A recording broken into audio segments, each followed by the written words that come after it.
ಸ್ವಾಮಿ ನೀನು ಐಶ್ವರ್ಯವಂತನು, ನೀನು ಶ್ರೇಷ್ಠನು.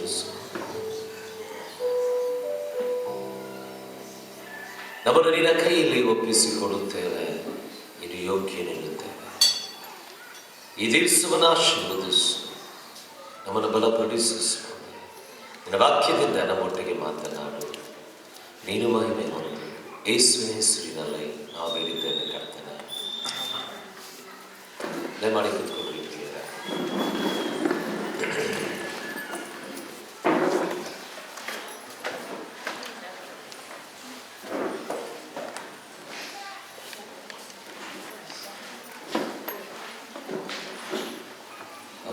Just ಆಗಲಿ.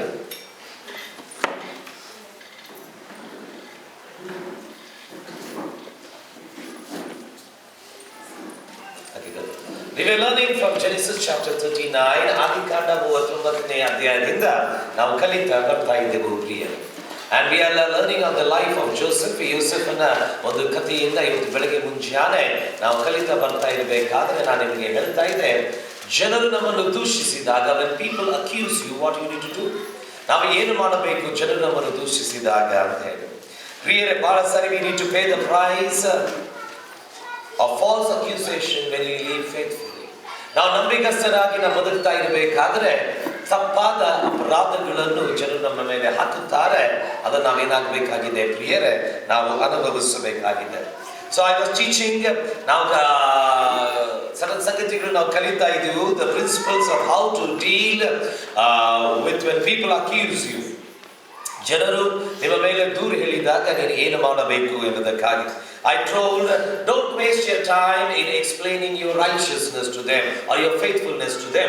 ನೀನು ನಂಬಿಗಸ್ತನಾಗಿದ್ದಾಗ ನೀನು ಹೋಗಿ ನಾನು ನಂಬಿಗಸ್ತನಾಗಿದ್ದೇನೆ ಎಂಬುದಕ್ಕಾಗಿ ಅವರಿಗೆ ಎಕ್ಸ್ಪ್ಲನೇಷನ್ಸ್ ಆಗಲಿ ವರ್ಣಿಸುವುದಕ್ಕಾಗಲಿ ನೀ ದಯಮಾಡಿ ಹೋಗಬೇಡ.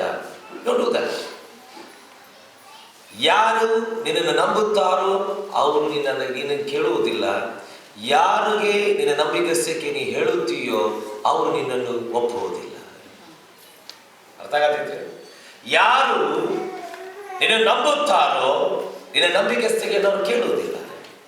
ಯಾರು ನಿನ್ನನ್ನು ಹಗೆ ಮಾಡುತ್ತಾರೋ ನೀ ಹೇಳುವುದನ್ನು ಅವರು ಕೇಳುವುದಿಲ್ಲ. ಅರ್ಥ ಮಾಡಿ. ಸೊ ಹೋಗಿ ನಾ ಹಿಂಗಿದ್ದೇನೆ ಹಾಗಿದ್ದೇನೆ ಅಂತ ಹೇಳಿ ಹೋಗ್ಬೇಡ. And at the same time, ಅದೇ ಸಮಯದಲ್ಲಿ ನಾನು ನಿಮಗೆ ಹೇಳಿದೆ, smile and silence are the two greatest weapons before accusation. ಯಾರು ನಿಮ್ಮನ್ನು ದೂರ ಹೇಳ್ತಾರೋ ನಗು ಮತ್ತು ಮೌನ ಎರಡು ಬಹಳ ಸುಂದರವಾದಂಥ ಆಯುಧಗಳಾಗಿದೆ. ಉಪಯೋಗಿಸಿ, ಬಹಳ ಚಂದ ಉಪಯೋಗಿಸಿ. ಆಯ್ತು. Then I was telling, never fight with the situations. ಪರಿಸ್ಥಿತಿ ವಿರುದ್ಧವಾಗಿ ಹೊಡೆದಾಡ ಹೋಗ್ಬೇಡ್ರಿ. ಹೆಂಗಿದೆಯೋ ಆಗ್ಲಿಕ್ಕೆ ಬಿಡ್ರಿ. ಏನಾಗ್ತದೆ ಆಗ್ಲಿಕ್ಕೆ. ಬಹಳ ಸಾರಿ ಹೊಡೆದಾಡ್ತೀವಿ, ಹಿಂಗಾಗಬೇಕು ಹಂಗಾಗಬೇಕು, ಏನಾಗೋದಿಲ್ಲ. ನೀನು ಎಷ್ಟು ಹೊಡೆದಾಡಿದ್ರು ಪರಿಸ್ಥಿತಿ ಹೆಂಗಿದೆಯೋ ಹಾಗೆ ಹೋಗ್ಲಿಕ್ಕೆ ಇಷ್ಟಪಡ್ತದೆ. Then I spoke, never speak ill about your accusers. ನಿನ್ನ ಬಗ್ಗೆ ಯಾರು ಕೆಟ್ಟದಾಗಿ ಮಾತಾಡಿದಾರೋ ಅವ್ರ ಬಗ್ಗೆ ನೀನು ಕೆಟ್ಟದ್ದು ಮಾತಾಡಕ್ಕೆ ಹೋಗ್ಬೇಡಿ. ಬಿಡ್ರಿ, ಮಾತಾಡ್ಲಿಕ್ಕೆ ಬಿಡ್ರಿ. ಮಾತಾಡೋರು ಮಾತಾಡ್ತಾನೆ ಇರ್ತಾರೆ, ಕೈಯಲ್ಲಿ ಏನಾಗೋದಿಲ್ಲ.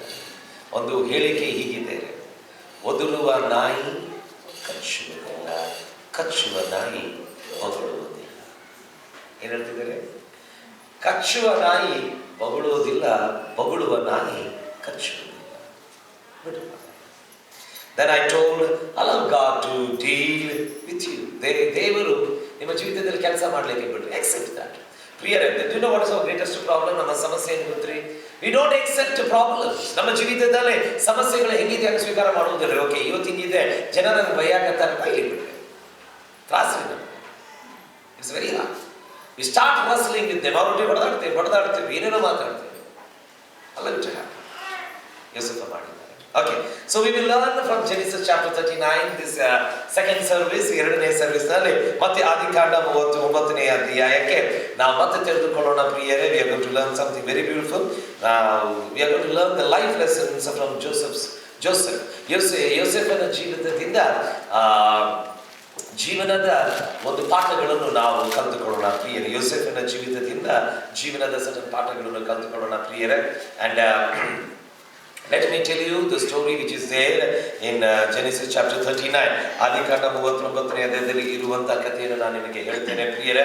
We have 23 verses there, ಅಲ್ಲಿ 23 ವಚನಗಳಿದೆ. And every verse gives me a lesson. ಪ್ರತಿಯೊಂದು ವಚನವು ಇಲ್ಲದಿದ್ದರೆ ಪ್ರತಿಯೊಂದು ಭಾಗಗಳು ನಮಗೇನಾಗ್ತದೆ, ನನ್ನ ಜೀವನದ ಒಂದು ರೀತಿಯಿಂದ ಅದು ಮಾತನಾಡಿಕೊಳ್ತಾ ನನ್ನ ಜೀವನಕ್ಕೆ ಬರ್ತದೆ ಪ್ರಿಯ. And many ಸೆಕ್ಯುಲರ್ ಪೀಪಲ್, ನಾನು ತಪ್ಪಿಲ್ಲ ಅಂತಂದ್ರೆ ಬಹಳ ಜನರು, ಲೌಕಿಕವಾಗಿದ್ದಂಥ ಜನರು ಏನ್ ಮಾಡಿದ್ದಾರೆ, they used Bible as their foundation to get success in their life. ಅವರ ಜೀವನದಲ್ಲಿ ಯಶಸ್ವಿ ಆಗಲಿಕ್ಕೆ ಸತ್ಯವೇದವನ್ನು ಅದನ್ನು ಬುನಾದಿಯಾಗಿ ಮಾಡಿಕೊಂಡಿದ್ದಾರೆ. And many songs even in the film industries, ಬಹಳ ಹಾಡುಗಳು, ಚಲನಚಿತ್ರದ ಹಾಡುಗಳು ಏನಾಗಿದೆ ಪ್ರಿಯರೇ, ಸತ್ಯವೇದದ ವಚನದ ಆಧಾರಿತವಾಗಿದೆ ಪ್ರಿಯರೇ. You see many of the film songs, ಬಹಳ ಹಾಡಿನ ಚಲನಚಿತ್ರದ ಹಾಡುಗಳು ಪರಮಗೀತೆಗಳಿಂದ ಇರ್ತದೆ ಪ್ರಿಯರೇ, ಜೀವನದ ಅನುಭವಗಳಿಂದ ಇರ್ತದೆ ಪ್ರಿಯರೇ. ಸತ್ಯವೇದ ಏನ್ ಹೇಳುತ್ತದೆ, ಯೇಸು ಸ್ವಾಮಿ ಏನ್ ಹೇಳಿದ್ದಾನೆ ಅದರ ಮೇಲೆ ಆಧಾರಗೊಂಡಿದೆ. ಅದರ ಅರ್ಥವೇನಂತಂದ್ರೆ, ನಿನಗೆ ನಾನು ಏನ್ ಹೇಳ್ತೇನೆ, ಇನ್ನು ಮೇಲೆ ಹೋಗಿ ಚಲನಚಿತ್ರದ ಹಾಡು ಅಂತ ಹೇಳ್ತಾ ಇದ್ದಾರೆ, ಆದರೆ I'm trying to tell you it is from the very foundation. ಅದೇನಾಗಿದೆ, ಇದು ಈ ತರವಾದ ಬುನಾದಿಗಳಿಂದ ಬಂದಿದೆ. And many writers who wrote their books, ಯಾರ್ಯಾರು ತಮ್ಮ ಪುಸ್ತಕಗಳನ್ನು ಬರೆದರೋ, they used Bible as the greatest foundation. ಸತ್ಯವೇದವನ್ನು ಅವರೇನಾಗಿದ್ದಾರೆ ಪ್ರಿಯರೇ, ವಾಕ್ಯವನ್ನು ಬುನಾದಿಯಾಗಿ ಅವರೇನ್ ಮಾಡಿದ್ದಾರೆ, ತೆಗೆದುಕೊಂಡು ತಮ್ಮ ಪುಸ್ತಕಗಳನ್ನು ಬರೆದಿದ್ದಾರೆ. And when God has given his people the word of God, ದೇವರು ತನ್ನ ಜನರಿಗೆ ದೇವರ ವಾಕ್ಯವನ್ನು ಆತ ನಮಗೆ ಕೊಟ್ಟಿರುವಾಗ, let me tell you, we are such privileged people. ನಾವು ಇಂಥ ಸೌಭಾಗ್ಯವಾದಂಥ ಜನರಾಗಿದ್ದೇವೆ. This is our foundation. ಇದು ನಮ್ಮ ಬುನಾದಿಯಾಗಿದೆ ಪ್ರಿಯರೇ. ದಿವಸಗಳು ಹಿಂದೆ ಬರ್ತಿದ್ದಾರೆ, ಪೀಪಲ್ ವಿಲ್ ರಿಸೀವ್ ಯು, ಜನರು ನಿಮ್ಮನ್ನು ಮೋಸಗೊಳಿಸ್ತಾರೆ. Keep the God's word as your foundation. ದೇವರ ವಾಕ್ಯವು ನಿನ್ನ ಬುನಾದಿಯಾಗಿ ಇಟ್ಕೊಳ್ಬೇಕು ಅಂತ ಕೇಳಿಕೊಳ್ಳುತ್ತೇನೆ ಪ್ರಿಯರೇ. ನಾನು ದ ಸ್ಟೋರಿ ಟು ಯು. ಇಲ್ಲಿ ಇರುವಂತ ಕಥೆಯನ್ನು ನಿಮಗೆ ನಾನು ಹೇಳಲಿಕ್ಕೆ ಇಷ್ಟಪಡ್ತೇನೆ ಪ್ರಿಯರೇ. ಅದು ಬೈಬಲ್ says, ಸತ್ಯವೇದ ಹೀಗೆ ಹೇಳ್ತಿದ್ದಾರೆ, ಯೋಸೇಫನನ್ನು ಏನ್ ಮಾಡಿದರು, ಐಗುಪ್ತ ದೇಶಕ್ಕೆ ತೆಗೆದುಕೊಂಡು ಹೋದರು ಪ್ರಿಯರೇ. ಆತನ ಐಗುಪ್ತ ದೇಶಕ್ಕೆ ತೆಗೆದುಕೊಂಡು ಹೋದಾಗ ಆತನಿಗೆ ಏನಾಗಿತ್ತು ಪ್ರಿಯರೇ, ಒಂದು ದಾಸರು ಮಾರುವಂತ ಒಂದು ಪೇಟೆಯಲ್ಲಿ ಆತನನ್ನು ಇಟ್ಟರು ಪ್ರಿಯರೇ. ಎಲ್ಲರೂ ತಮ್ಮ ತಮ್ಮ ದಾಸರನ್ನು ಆರಿಸಿಕೊಳ್ತಾ ಇದ್ದರು ಪ್ರಿಯರೇ. And this boy was a 17 years old boy. ಒಂದು 17 ವರ್ಷದ ಒಬ್ಬ ಯವನಸ್ಥನು ಏನಾಗಿದ್ದಾನೆ, ದಾಸನಾಗಿ ಮಾರಲ್ಪಡಲಿಕ್ಕೆ ಆತನು ಸಿದ್ಧನಾದಾಗ, the Bible tells one man's eyes fell upon him. ಒಬ್ಬನ ಮನುಷ್ಯನ ಕಣ್ಣುಗಳು ಏನಾಯಿತು ಪ್ರಿಯರೇ, ಪೋಟಿಫರ ಯೋಸೇಫನ ಮೇಲೆ ಬಿತ್ತು ಪ್ರಿಯರೇ. ನೆನಪಿಟ್ಟುಕೊಳ್ಳ್ರಿ ಪ್ರಿಯರೇ, there are many eyes which are watching you. ಬಹಳ ಕಣ್ಣುಗಳು ನಿಮ್ಮನ್ನು ನೋಡ್ತಾ ಇದೆ ಪ್ರಿಯರೇ. Some will choose you for good. ಸ್ವಲ್ಪವು ಏನಾಗಿದೆ ಪ್ರಿಯರೇ, ನಿನ್ನ ಒಳ್ಳೆಯದಕ್ಕೆ ಆರಿಸಿಕೊಳ್ಳುತ್ತದೆ, ಸ್ವಲ್ಪವು ನಿನ್ನ ಭೋಗವನ್ನು ಆರಿಸಿಕೊಳ್ಳೋದಕ್ಕಾಗಿ ಅವರು ನೋಡುವಂತದ್ದಾಗಿದ್ದಾರೆ. Some will look unto you with the lustful eyes. ಬಹಳ ದುರಾಶೆಯ ಕಣ್ಣಿನಿಂದ ಅವರು ನಿಮ್ಮನ್ನು ನೋಡುವಂತದ್ದಾಗಿರ್ತದೆ ಪ್ರಿಯರೇ. ಆ ಸಮಯದಲ್ಲಿ ಸತ್ಯವೇದ ಹೇಳ್ತದೆ, ಪೋಟಿಫರನ್ನು ಆತನ ಆರಿಸಿ ಆತನಿಗೆ ಏನ್ ಮಾಡಿದ ಪ್ರಿಯರೇ, ಹೊಲದಲ್ಲಿ ಆತನಿಗೆ ಕೆಲಸಗಳನ್ನು ಕೊಟ್ಟಾರೆ. ಹೊಲದಲ್ಲಿ ಕೆಲಸಗಳನ್ನು ಕೊಟ್ಟಾಗ ಆತನ ಏನ್ ಮಾಡಿದ ಪ್ರಿಯರೇ, ಹೊಲದಲ್ಲಿ ಆತನ ಕೆಲಸ ಮಾಡ್ತಾ ಇದ್ದಿರ್ಬೇಕಾದ್ರೆ ಸತ್ಯವೇದ ಹೇಳ್ತದೆ, ದೇವರು ಪೋಟಿಫರನ ಹೊಲವನ್ನು ಆಶೀರ್ವದಿಸಿದನು. ತಕ್ಷಣವಾಗಿ ಆತನು ನೋಡಿದಾಗ ಆತನನ್ನು ಮನೆಯಲ್ಲಿ ತೆಗೆದುಕೊಂಡು ಬಂದು ಆತನಿಗೆ ಉನ್ನತವಾದಂತ ಸ್ಥಾನವನ್ನು ಆತನಿಗೆ ಕೊಡುತ್ತಾನೆ. ಆತನ ಮನೆಯಲ್ಲೂ ಏಳಿಗೆ ಆಗ್ಲಿಕ್ಕೆ ಪ್ರಾರಂಭ ಮಾಡುತ್ತಾನೆ ಪ್ರಿಯರೇ. ಆ ಸಮಯದಲ್ಲಿ ಸತ್ಯವೇದ ಈಗ ಹೇಳ್ತದೆ ಪ್ರಿಯರೇ, ಆತನು ಏನಾಗ್ತಾ ಇದ್ದ, ಆತನು ಏಳಿಗೆ ಆಗ್ತಾ ಇರಬೇಕಾದ್ರೆ ಸತ್ಯವೇದ ಹೇಳ್ತದೆ, Joseph looked very handsome and very beautiful. ಯೋಸೇಫನು ಬಹಳ ಸುಂದರವಾಗಿ ಆತನು ಕಾಣುತ್ತಾ ಇದ್ದನು ಪ್ರಿಯರೇ. Correct, being beautiful is not a wrong thing. ಸುಂದರವಾಗಿರುವುದು ತಪ್ಪಲ್ಲ. Get it in your mind, ನಿನ್ನ ಮನಸ್ಸಿನಲ್ಲಿ. ಯಾಕಂತಂದ್ರೆ ಸತ್ಯವೇದವೇ ಸ್ವತಃ ಅದು ಹೇಳುವಂತದ್ದಾಗಿದೆ ಪ್ರಿಯರೇ. And everybody is beautiful in your own life. ನಿನ್ನ ಜೀವಿತದಲ್ಲಿ ನಿನ್ನ ರೀತಿಯಿಂದ ನೀನು ಸುಂದರನಾಗಿದ್ದೀರಿ ಪ್ರಿಯರೇ. ಆಯ್ತು. And the Bible says the eyes of Potiphar's wife fell upon Joseph. ಯೋಸೇಫನ ಮೇಲೆ ಪೋಟಿಫರನ ಹೆಂಡತಿಯ ಕಣ್ಣುಗಳು ಬಿದ್ದಾಗ ಸತ್ಯವೇದ ಹೇಳ್ತಿದ್ದಾರೆ, she lusted after him. ಆತನ ನೋಡಿ ಆಕೆ ದುರಾಶೆ ಪಟ್ಟಳ್ರೆ, ಆಕೆ ಹೇಳಿದರು, ಪ್ಲೀಸ್ ಲೀವ್ ವಿತ್ ಮೀ, ನನ್ನೊಟ್ಟಿಗೆ ಮಲಗು ಅಂದಾಗ ಆತನ ಹೇಳ್ತಾನೆ, ನಾನು ಅದನ್ನು ಮಾಡುವುದಿಲ್ಲ. ಯಾಕೆ ಅಂತಂದರೆ, ನಾನು ದೇವರ ವಿರುದ್ಧವಾಗಿಯೂ ನನ್ನ ಯಜಮಾನದ ವಿರುದ್ಧವಾಗಿ ನಾನು ಮಾಡುವುದಿಲ್ಲ. ಒಂದು ದಿವಸ ಘಟನೆ ಹೀಗೆ ನಡೀತದೆ ಪ್ರಿಯರೇ. ಯಾರು ಮನೆಯಲ್ಲಿ ಇದ್ದಂಥ ಸಮಯದಲ್ಲಿ ಆಕೆ ಆತನನ್ನು ಒತ್ತಡ ಮಾಡುವಾಗ ತನ್ನ ವಸ್ತ್ರವನ್ನು ಬಿಟ್ಟು ಆತನು ಓಡಿ ಹೋಗಿಬಿಡ್ತಾನೆ. ಓಡಿ ಹೋದಾಗ ಆಕೆಯ ವಸ್ತ್ರಗಳನ್ನು ಹಿಡ್ಕೊಂಡಿರ್ತಾಳ್ರಿ. ಪೋಟಿಫರನ ಮನೆಗೆ ಬಂದಾಗ she narrated Har own story. ಸ್ವಂತ ಕಥೆಯನ್ನು ಆಕೆ ಏನ್ ಮಾಡ್ತಾಳೆ ಪ್ರಿಯರೇ ವಿವರಿಸಲಿಕ್ಕೆ ಪ್ರಾರಂಭ ಮಾಡ್ತಾಳೆ. ಪೋಟಿಫರನಿಗೆ ಸಿಟ್ಟು ಬಂದು ಆತನ ತೆಗೆದುಕೊಂಡು ಹೋಗಿ ರಾಜನ ಸೆರೆಮನೆಯಲ್ಲಿ ಆತನನ್ನು ಹಾಕುತ್ತಾನೆ. ಅದಾದ ನಂತರ ಸತ್ಯವೇದ ಹೇಳ್ತದರೆ ಆ ಸೆರೆಮನೆಯಲ್ಲಿ ಆತನ ಏಳಿಗೆ ಆತನು ಪ್ರಿಯರೇ, ಆತನು ಉನ್ನತ ಸ್ಥಾನದಲ್ಲಿ ಬಂದನು. ಇನ್ ಅದರ್ ವರ್ಡ್ಸ್ ಇನ್ನೊಂದು ಮಾತು ಹೇಳಬೇಕಾದ್ರೆ nothing is going right in Yosef life. ಯೋಸೆಫನ ಜೀವಿತದಲ್ಲಿ ಯಾವುದು ಸರಿ ಹೋಗ್ತಾ ಇಲ್ಲ. ಪಕ್ಕದವರಿಗೆ ತಿರುಗಿ ಹೇಳಿ, ಯೋಸೆಫನ ಜೀವಿತದಲ್ಲಿ ಯಾವುದು ಸರಿ ಹೋಗ್ತಾ ಇಲ್ಲ. ಗಟ್ಟಿಯಾಗಿ ಹೇಳಿ, ಚಿಂತೆ ಮಾಡಬೇಡ್ರಿ. ಯೋಸೆಫನ ಜೀವಿತದಲ್ಲಿ ಯಾವುದು ಸರಿ ಆಗ್ತಾ ಇಲ್ಲ. ಈಗ ಹೀಗೆ ಹೇಳಿ, ನನ್ನ ಜೀವಿತದಲ್ಲಿ ಯಾವುದು ಸರಿ ಇಲ್ಲ. Is everything okay? ಎಲ್ಲ ಸರಳವಾಗಿದೆ, ಮತ್ತೆ ಯಾಕೆ ಹೆದರಾಕತ್ತೀರಿ? ಕಮಾನ್ ನಾಟ್ ಟೆಲ್. ನನ್ನ ಜೀವಿತದಲ್ಲಿ ಯಾವುದು ಸರಿ ಇಲ್ಲ. ಕರೆಕ್ಟ್. ಸೈಕಲ್ ಯಾವಾಗ ಓಡ್ತದೋ ಸಡನ್ ಟೈಮ್ನಲ್ಲಿ ಅದರ ಅಲೈನ್ಮೆಂಟ್ ತಪ್ಪಂದ್ರೆ ಹಿಂಗೆ ಹೋಗಕ್ಕೆ ಚಲೋ ಆಗ್ತದೆ. ಗೊತ್ತ್ರಿ, ಎಷ್ಟೋ ಸಾರಿ ಜೀವನ ಹಿಂಗೆ ಆಗ್ತದೆ. ಅದನ್ನು ಸೀದಾ ಮಾಡೋದು ನಾವು ಕಲಿತೀವಿ. Nothing in life will be right many times. ಬಹಳ ಸಾರಿ ಏನಾಗಿದೆ ಪ್ರಿಯರೇ, ಜೀವನದಲ್ಲಿ ಎಷ್ಟೋ ಸಂಗತಿಗಳು ಸರಿಯಾಗಿರುವುದಿಲ್ಲ. There was a question which was asked by a man of God to me. ಒಬ್ಬ ದೇವರ ಸೇವಕರು ನನಗೆ ಒಂದು ಪ್ರಶ್ನೆ ಕೇಳಿದೆ ಅಂತಂದ್ರೆ, why when God knows everything ದೇವರು ಎಲ್ಲಾ ಸಂಗತಿಗಳನ್ನು ಬಲ್ಲಂತವನು, ದೇವರು ಬಹಳ ಸರ್ವಶಕ್ತನು, ದೇವರಿಗೆ ಎಲ್ಲಾ ಆಲೋಚನೆಗಳಿದೆ. why he allows problems into our life? ನಮ್ಮ ಜೀವಿತದಲ್ಲಿ ದೇವರು ಯಾಕೆ ಸಮಸ್ಯೆಗೆ ಅನುಮತಿ ಕೊಡುತ್ತಾನೆ? do you know why? because he loves you. ಯಾಕೆ ನಿನ್ನ ಜೀವಿತದಲ್ಲಿ ಸಮಸ್ಯೆ ಬರ್ತಾ ಇದೆ ಗೊತ್ತ್ರಿ? ಯಾಕೆಂದ್ರೆ ಆತ ನಿನ್ನನ್ನು ಪ್ರೀತಿಸುತ್ತಾನೆ. Hallelujah.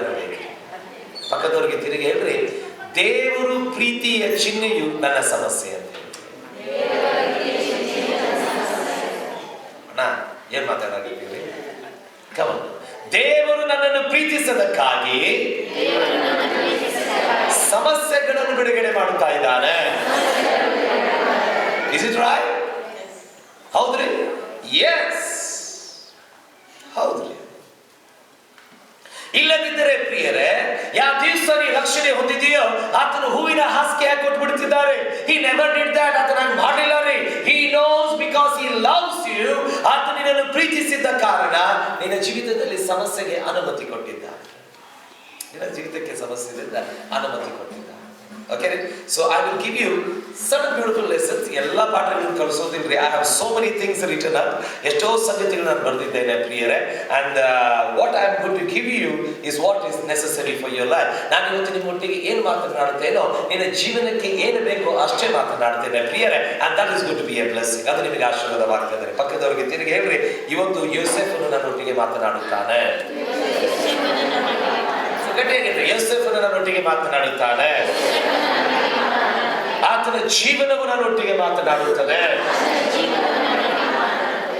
and this is very beautiful. ಇದು ಬಹಳ ಸುಂದರವಾಗಿದೆ. ಈಗ ನಾನು ಹೇಳ್ತೇನೆ ಕೇಳಿ.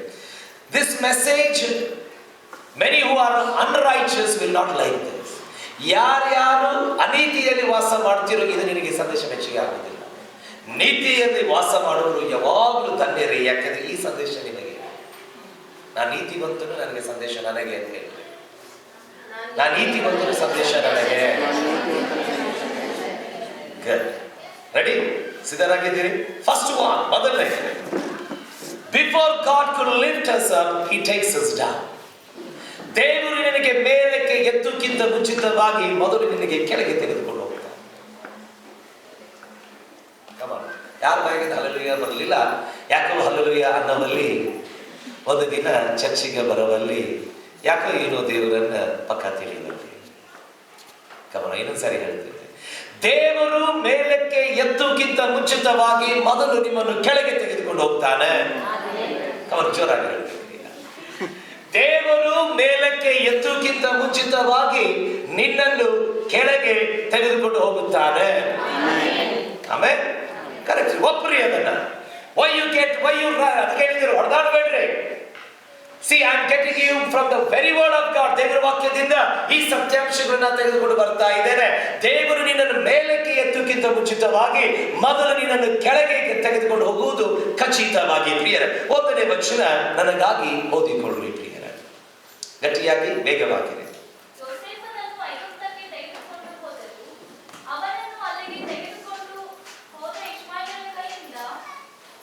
ಓಕೆ, ಜೋರಾಗಿ.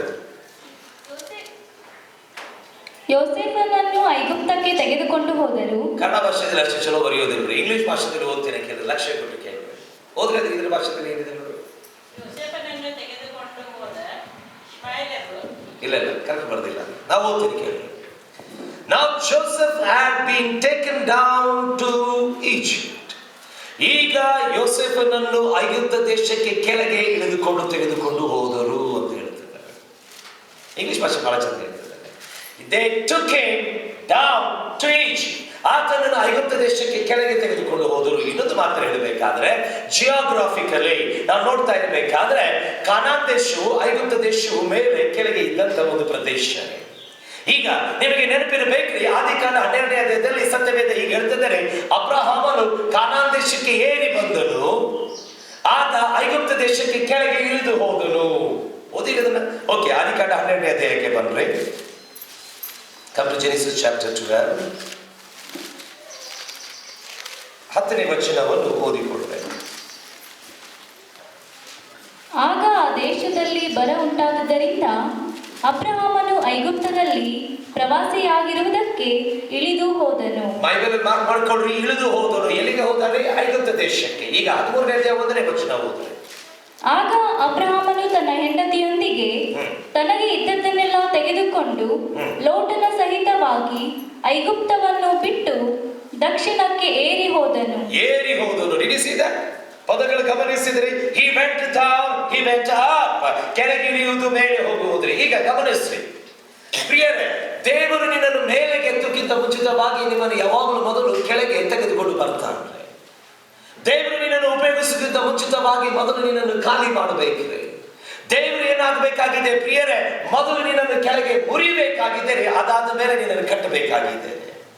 ಪ್ರಿಯರೇ, ನಮ್ಮ ಸಮಸ್ಯೆಗಳೇನು ಗೊತ್ತೇ? when we are going down, ಯಾವಾಗ ನಾವು ಕೆಳಗೆ ಹೋಗ್ತಾ ಇರ್ತೇವೋ ಅವಾಗ ನಾವು ದೇವರಿಗೆ 100 ಪ್ರಶ್ನೆಗಳನ್ನು ಕೇಳುತ್ತೇವೆ. ಯಾಕೆ ಸ್ವಾಮಿ ನನ್ನ ಜೀವನದಲ್ಲಿ ಯಾಕೆ ಹಿಂಗೆ ಬಂದಿದೆ? ನನ್ನ ಜೀವನದಲ್ಲಿ ಇಷ್ಟ್ಯಾಕೆ ಕಷ್ಟಗಳು? ಯಾಕೆ ನನ್ನನ್ನು ಕೆಳಗೆ ಹಾಕ್ತಾ ಇದೆ? ಯಾಕೆ ನನಗೆ ಉತ್ತರ ಕೊಡ್ತಾ ಇಲ್ಲ? ನನ್ನನ್ನು ಯಾಕೆ ಆ ಕೆಳಗಿನ ಭಾಗಕ್ಕೆ ತೆಗೆದುಕೊಂಡು ಬಂದೆ? ಪ್ರಿಯರೇ, ದೇವರು ಕೆಲಸಗಳಲ್ಲಿ ಏನ್ ಮಾಡೋದಿಲ್ಲ, ಮೇಲಿಂದ ಮೇಲೆ ಮಾಡೋದಿಲ್ಲವೇ, ಕೆಳಗಿನಿಂದ ಮೇಲಕ್ಕೆ ಆತನು ಮಾಡಲಿಕ್ಕೆ ಆತನು ಇಷ್ಟಪಡುವಂತವನಾಗಿದ್ದಾನೆ. ಆತನು ಕೆಳಗೆ ಸರಿಯಾದ ಬುನಾದಿಗಳನ್ನು ಹಾಕಿ ನಿನ್ನನ್ನು ಕಟ್ಟುವಂತವನಾಗಿದ್ದಾನೆ. ಪ್ರಿಯರೇ, ಜೀವನದಲ್ಲಿ ನೀನು ಕೆಳಗೆ ಹೋಗ್ತಾ ಇರಬೇಕಾದ್ರೆ ಚಿಂತೆ ಮಾಡಬೇಡ. ಜೀವನದಲ್ಲಿ ನೀನು ಮುರಿಯುತ್ತಾ ಇರಬೇಕಾದ್ರೆ ಚಿಂತೆ ಮಾಡಬೇಡ. ನಿನ್ನ ಜೀವನದಲ್ಲಿ ಪ್ರಿಯರೇ ಹೋರಾಟವಾಗ್ತಾ ಇರಬೇಕಾದ್ರೆ ಚಿಂತೆ ಮಾಡಬೇಡ. ಅದೇನಾಗಿದೆ ಪ್ರಿಯರೇ? ಅದು ದೇವರ ಚಿಂತನೆಯಾಗಿದೆ. The life of Joseph was not easy. ಯೋಸೇಫನ ಜೀವಿತಗಳು ಯಾವುದು ಸರಳವಾಗಲಿಲ್ಲ. It was a hard time. ಆತನಿಗೆ ಬಹಳ ಕಠಿಣವಾದಂತ ಸಮಯಗಳಿವೆ. ಹೌದು. And God knew how to put a foundation. ದೇವರಿಗೆ ಗೊತ್ತಿದ್ರೆ ಹೆಂಗೆ ಆತನು ಬುನಾದಿ ಹಾಕಬೇಕು. ಇನ್ನೊಂದು ಮಾತು ಹೇಳ್ತೀನಿ ಕೇಳಿ. Your character is built when you are come down. ಯಾವಾಗ ನೀನು ಕೆಳಗೆ ಬರ್ತೀಯೋ ಅಲ್ಲಿ ದೇವರು ನಿನ್ನ ಗುಣಲಕ್ಷಣಗಳನ್ನು ಕಟ್ಟುತ್ತಾನೆ. ಪ್ರಿಯರೇ, ನಿನ್ನ ಮೇಲೆ ಇದ್ದಾಗಲ್ಲರೆ, ನಿನ್ನ ಗುಣಲಕ್ಷಣಗಳು ಅಲ್ಲಿ ದೇವರು ಕಟ್ಟುವಂತವನಾಗಿದ್ದಾನೆ. ಏನಾಯ್ತು ಗೊತ್ತಿರಿ? ಆತನಿಗೆ ಆ ತೆಗ್ಗಿಲ್ಲದಂತ ನೀರಿನಲ್ಲಿ ಅಣ್ಣ ತಮ್ಮಂದಿರು ಹೋದಾಗ ಆತನು ಹತ್ತಿರಬಹುದ್ರೆ ಹತ್ತಿದ್ದಾನೆ. ಆತನು ಹೇಳ್ತಾನೆ, ಅಣ್ಣ ನನ್ನನ್ನು ಹೊರ ತೆಗೀರಿ, I am your own brother. ನಿನ್ನ ಸ್ವಂತ ಸಹೋದರನು ಆತನಿಗೆ ಕಿವಿಗೆ ಲಕ್ಷ್ಯ ಕೊಡಲಿಲ್ಲ. ಎಷ್ಟೋ ಜನರು ಪ್ರಿಯರೇ ನಿನ್ನ ಕರೆಯುವಿಕೆಗೆ, ನಿನ್ನ ಕೂಗಿಗೆ, ನಿನ್ನ ಅಳುವಿಗೆ ಕಿವಿ ಕೊಡುವುದಿಲ್ಲಾರೆ. ಒಳ್ಳೆಯದ್ರಿ, ಅವರು ಕಿವಿ ಕೊಟ್ಟಿದ್ದರೆ ನೀವು ಏನಾಗ್ತಿದ್ದಲ್ಲ, ದೇವರ ಉದ್ದೇಶದಲ್ಲಿ ಇರ್ತಿದ್ದಲ್ಲಾರೆ. ಅವರು ಕಿವಿ ಕೊಡಲಾರದೆ ಇದ್ದಿದ್ದ ಕಾರಣ ನೀನು ದೇವರ ಉದ್ದೇಶದಲ್ಲಿ ಇದ್ದಿ. Many will ignore your cry. ಬಹಳ ಜನರು ನಿನ್ನ ಕೂಗನ್ನು ಅಲಕ್ಷ್ಯ ಮಾಡುತ್ತಾರೆ. ಅವ್ರು ಹೇಳ್ತಾರೆ, ಬಿಟ್ಬಿಡ್ರಿ ಅವನಿಗೆ, ಹಂಗೆ ಇರ್ಲಿ ಅವನು, ಆತ ನಿನ್ಗೆ ಅಲಕ್ಷ್ಯ ಮಾಡಿ ಹೋಗ್ತಾರೆ. ಒಳ್ಳೆಯದ್ರಿ, ಯಾಕಂದ್ರೆ ಅವ್ರು ಎಷ್ಟು ಅಲಕ್ಷ್ಯ ಮಾಡ್ತಾ ಇದ್ದಾರೋ ನೀನು ಅಷ್ಟು ದೇವರ ಲಕ್ಷ್ಯಗೆ ಬರ್ತಾ ಇದೆ. ಪ್ರಿಯರೇ, you are coming into the very notice of God. ಅಲ್ಲಿನಿಂದ ಆತನನ್ನು ತೆಗೆದು ಇಷ್ಮಾಯಲಿಗೆ ಮಾರಿದಾಗ, ಆತನಿಗೆ ಆ ಬೆಳ್ಳಿಯ ನಾಣ್ಯದಿಂದ ಮಾರಿದಾಗ ಆತನ ಏನ್ ಮಾಡಿದ್ದಾರೆ, ಹತ್ತಿರಬಹುದು, ಅಣ್ಣ ನನಗೆ ಬಿಡ್ರಿ, ನನ್ನ ತಂದೆ ಮನೆಗೆ ಹೋಗ್ತೀನಿ, ನಿಮ್ಮ ಬಗ್ಗೆ ಏನು ಹೇಳುವುದಿಲ್ಲ ಅಂತ ಕೂಗಿದ್ದಾಗಲೂ ಅವ್ರು ಕಿವಿ ಕೊಡಲಿಲ್ಲ ರೇ, ಕಿವಿ ಕೊಡಲಿಲ್ಲ. ಯಾವಾಗ ಪ್ರಿಯರೇ ಜನರು ನಿನ್ನನ್ನು ಮಾರುತ್ತಾರೋ ತಮ್ಮ ಶಬ್ದಗಳಿಂದ, ಜನರು ನಿನ್ನನ್ನು ತಳ ಹಾಕ್ತಾರೋ ತಮ್ಮ ಶಬ್ದಗಳಿಂದ, ಚಿಂತೆ ಮಾಡಬೇಡ್ರಿ, ನೀವು ಸರಿಯಾದ ದೇವರ ಉದ್ದೇಶದಲ್ಲೇ ಇದ್ದೀರಿ. ಸರಿಯಾದ ದೇವರ ಉದ್ದೇಶದಲ್ಲಿ ಎ ರೈಚಸ್ ಮ್ಯಾನ್, ಒಬ್ಬ ನೀತಿವಂತನಿಗೆ ಜನರು ಪ್ರಿಯರೇ ತಳ ಹಾಕಬಹುದ್ರಿ, ಕೆಳಗೆ ಹಾಕಬಹುದು, ಅಲಕ್ಷ್ಯ ಮಾಡಬಹುದು, ಆತನ ಕಣ್ಣೀರುಗಳಿಗೆ ಬೆಲೆ ಇಡಲಾರದೆ ಇರಬಹುದು. ಚಿಂತೆ ಇಲ್ಲರೆ ನೀನು ದೇವರ ಉದ್ದೇಶದಲ್ಲಿ ಇದ್ದಿ. ಯಾಕೆ ಗೊತ್ತು, ನೀನು ನೀತಿವಂತ, ನೀನು ನೀತಿವಂತ. ಕರೆಕ್ಟ್. ಆತ ನಿನಗೆ ಮೇಲೆ ಎತ್ತಕ್ಕಿಂತ ಮುಂಚಿತವಾಗಿ ಮೊದಲು ನಿನ್ನನ್ನು ಕೆಳಗೆ ಕರ್ಕೊಂಡು ಹೋಗ್ಲಿಕ್ಕೆ ಇಷ್ಟಪಡುತ್ತಾನೆ, ಬಹಳ ಕೆಳಗೆ ಕರ್ಕೊಂಡು ಹೋಗ್ತಾನೆ. ನಿಮ್ಗೆ ಗೊತ್ತಿದೆ, ಸಮುದ್ರದಲ್ಲಿ ಒಂದು ಜೀವಿ ಇದೆ, ಅದಕ್ಕೆ ಆಯಿಸ್ಟರ್ ಅಂತ ಕರೀತಾರೆ. ಕನ್ನಡ ಭಾಷೆಯಲ್ಲಿ ಅದಕ್ಕೆ ಏನಂತ ಆಯಿಸ್ಟರ್ ಅಂತ ಕರೀತಾರೆ. ಓಕೆ, ನಿಮಗೆ ಸಮಯ ಸಿಕ್ಕಿದ್ದಾಗ ಅದನ್ನು ನೀವು ಗಮನಿಸಿ, ಅನಿಸುತ್ತೆ ದೇವರ ಚಿತ್ತವಿದ್ದರೆ ಅದರ ಕುರಿತಾಗಿ ಬಿಡಿಸಲಿಕ್ಕೆ ನಾನು ಇಷ್ಟಪಡ್ತೇನೆ ಪ್ರಿಯ.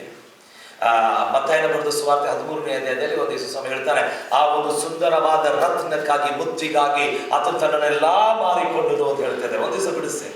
ಈ ಆಯಿಸ್ಟರ್ ಎಂಬ ಒಂದು ಈ ಪ್ರಾಣಿ, ಅದಕ್ಕೆ ಪ್ರಾಣಿನ ಅಂತ ಕರೀತಾರೆ, ಅದಕ್ಕೊಂದು ಪ್ರಾಣಿ, ಅದೇನಾಗಿದೆ, ಜಲದ ಪ್ರಾಣಿ. ಓಕೆ, ಅದು ನೀರಿನಲ್ಲಿ ಇರುವಂತ ಒಂದು ಪ್ರಾಣಿ. ಅದೇನ್ ಮಾಡ್ತದೆ ಗೊತ್ತ್ರಿ, ತಾನು ಬಹಳ ಕೆಳಗೆ ಒಂದು ಮಟ್ಟದಲ್ಲಿ ಅದು ಬದುಕ್ತದೆ, ಅದು ಮೇಲೆ ಬರುವುದಿಲ್ಲ. ಬೇರೆ ಎಲ್ಲ ತಿಮಿಗಳ ಗತೆ, ಬೇರೆ ಮೀನುಗಳ ಗತೆ ಅದು ಯಾವಾಗಲೂ ಮೇಲೆ ಬಂದು ಅದೇನ್ ಮಾಡೋದಿಲ್ಲ, ತೇಲುವುದಿಲ್ಲ, ಅದು ಕೆಳಗೇನೆ ವಾಸ ಮಾಡ್ತದೆ. ತನ್ನನ್ನು ಏನ್ ಮಾಡ್ತದೆ ಪ್ರಿಯರೇ, ಕಲ್ಲಿನಿಂದ ಕಲ್ಲಿಗೆ ಮುಚ್ಕೊಂಡು ಹೋಗ್ತದೆ. ಯಾಕೆ ಅಂತಂದ್ರೆ ಎಲ್ಲರೂ ಬೇರೆ ಮೀನುಗಳನ್ನು ತಿಂದು ಬಿಟ್ಟಾರೋ, ಬೇರೆ ಜಲದ ಪ್ರಾಣಿಗಳನ್ನು ತಿಂದು ಬಿಡ್ತಾರೋ ಅಂತ ಹೇಳಿ ಮುಚ್ಕೊಂಡು ಹೋಗ್ತದೆ ಪ್ರಿಯರೇ.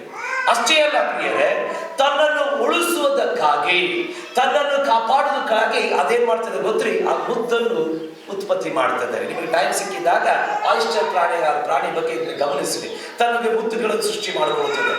ಒಂದು ಆಯಿಸ್ಟರ್ ಇಷ್ಟರಿಂದ ಹಿಡ್ಕೊಂಡಿದ್ದ ದೊಡ್ಡ ಆಯಿಸ್ಟರ್ ಇರಬಹುದು, ಆಯ್ತ್ರಿ. ಆ ಮುತ್ತು ಯಾಕೆ ಅಂತಂದ್ರೆ ಬೇರೆ ಯಾವುದೇ ಜಲ ಪ್ರಾಣಿಗಳು, ಮೀನುಗಳು ಬರ್ತದೋ ಅದೇನಾಗ್ತದೆ, ಅದಕ್ಕೆ ವಿಷಯವಾಗ್ತದೆ, ಅದಕ್ಕೆ ಕೆಟ್ಟ ವಾಸನೆ ಬಂದಾಗ ಅದನ್ನು ನಿಕಟವಾಗಿ ಬರಬಾರ್ದ ಹಾಗೆ ಅದನ್ನು ತನ್ನನ್ನು ಮುಚ್ಚಿಕೊಳ್ಳಲಿಕ್ಕೆ ಈ ಮುತ್ತನ್ನು ಸೃಷ್ಟಿ ಮಾಡ್ತದೆ. ಈಗ ಇದನ್ನು ತೆಗೆಯೋರು ಏನ್ ಮಾಡ್ತಾರೆ ಗೊತ್ತ್ರಿ, ನೀರಿನ ಒಳಗೆ ಹೋಗ್ತಾರೆ, ಒಳಗೆ ಹೋಗಿ ಅದನ್ನು ಎತ್ತುತ್ತಾ ಇರಬೇಕಾದ್ರೆ ಒಂದೊಂದು ಆಯಿಸ್ಟರ್ ಇಂತ ದೊಡ್ಡದಿರ್ತದೆ. ನಿಮ್ಗೆ ಯಾವಾಗ ಯೂಟ್ಯೂಬ್ನಲ್ಲಿ ನೋಡ್ರಿ, ಅದಕ್ಕೆ ಒಂದು ಚಾಕು ಹಾಕಿ ಹಿಂಗೆ ಒಡೆದಾಗ ಅದರಲ್ಲಿ ಎಷ್ಟೋ ಮುತ್ತುಗಳು ಅಡಗಿಕೊಂಡಿರ್ತದೆ. ಅದೇನ್ ಮಾಡ್ತಾರೆ ಗೊತ್ತ್ರಿ, ಒದಗಿದಾಗ ಒಂದೊಂದು ಮುತ್ತು ಹೊರಗೆ ಬರ್ತದೆ. ನೆನಪಿಟ್ಟುಕೊಳ್ರಿ, ದೇವರು ನಿನ್ನನ್ನು ಕೆಳಗೆ ತೆಗೆದುಕೊಂಡು ಹೋದಾಗ ಪ್ರಿಯರೇ, ನಿನ್ನ ಒಳಗೆ ಆ ಮುತ್ತುಗಳನ್ನು ರಚಿಸುತ್ತಾ ಇದ್ದಾನೆ ಪ್ರಿಯರೇ. ನಿನ್ನ ಒಳಗೆ ಆ ಸುಂದರವಾದ ಗುಣಲಕ್ಷಣದ ಆ ಮುತ್ತುಗಳನ್ನು ಆತ ರಚಿಸುತ್ತಾ ಇದ್ದಾನೆ. ಯಾಕೆ ಅಂತಂದ್ರೆ ಒಂದು ದಿವಸ ನೀನು ಮನುಷ್ಯನ ಕೈಯಲ್ಲಿ ಬಂದಾಗ ನೀನು ಬಹಳ ಬೆಲೆ ಉಳ್ಳವನಾಗಿದ್ದಿ. ನಿಮಗೆ ಗೊತ್ತಿದೆ ರೀ, ಬಂಗಾರಕ್ಕಿಂತ ಬಹಳ ಬೆಲೆ ಉಳ್ಳೋದು ಆ ಆಯಿಸ್ಟರ್ ಮುತ್ತುಗಳು ಪ್ರಿಯರೇ, ಆ ಆಯಿಸ್ಟರ್ ಮುತ್ತುಗಳು ಪ್ರಿಯರೇ. ದೇವರು ನಿನ್ನನ್ನು ಮೇಲಕ್ಕೆ ತೆಗೆದುಕೊಂಡು ಹೋಗೋಕ್ಕಿಂತ ಮುಂಚಿತವಾಗಿ ಮೊದಲು ನಿನ್ನನ್ನು ಕೆಳಗೆ ತೆಗೆದುಕೊಂಡು ಹೋಗುತ್ತಾನೆ. ಪಕ್ಕದವರಿಗೆ ತಿರುಗಿ ಹೇಳ್ರಿ, ದೇವರು ನನ್ನನ್ನು ಕೆಳಗೆ ತೆಗೆದುಕೊಂಡು ಹೋಗಿ ಮೇಲೆ ತೆಗೆದುಕೊಂಡು ಹೋಗುತ್ತಾನೆ. Very second. ಎರಡನೇದು, this is also very important. Every success in your life depends upon submission. ಪ್ರತಿಯೊಂದು ಯಶಸ್ವಿಯು ನಿನ್ನ ಅಧೀನತೆಗೆ ಒಂದಾಗಿದೆ ಪ್ರಿಯರೇ. ಪ್ರತಿಯೊಂದು ಯಶಸ್ವಿಯು ನಿನ್ನ ಅಧೀನತೆಗೆ ಒಂದಾಗಿದೆ. ಕರೆಕ್ಟ್? ದಯಮಾಡಿ 1ನೇ ವಚನ ಓದಿಕೊಳ್ಳುವೆ. ಯೋಸೇಫನನ್ನು ಐಗುಪ್ತಕ್ಕೆ ತೆಗೆದುಕೊಂಡು ಹೋದರು. ಅವನನ್ನು ಅಲ್ಲಿಗೆ ತೆಗೆದುಕೊಂಡು ಹೋದ ಇಷ್ಮಾಯೇಲರ ಕೈಯಿಂದ ಐಗುಪ್ತದವನು, ಫರೋಹನ ಉದ್ಯೋಗಸ್ಥನು, ಮೈಗಾಲಿಯನವನು, ಅಧಿಪತಿಯೂ ಆದ ಪೋಟಿಫರನು ಅವನನ್ನು ಕೊಂಡುಕೊಂಡನು.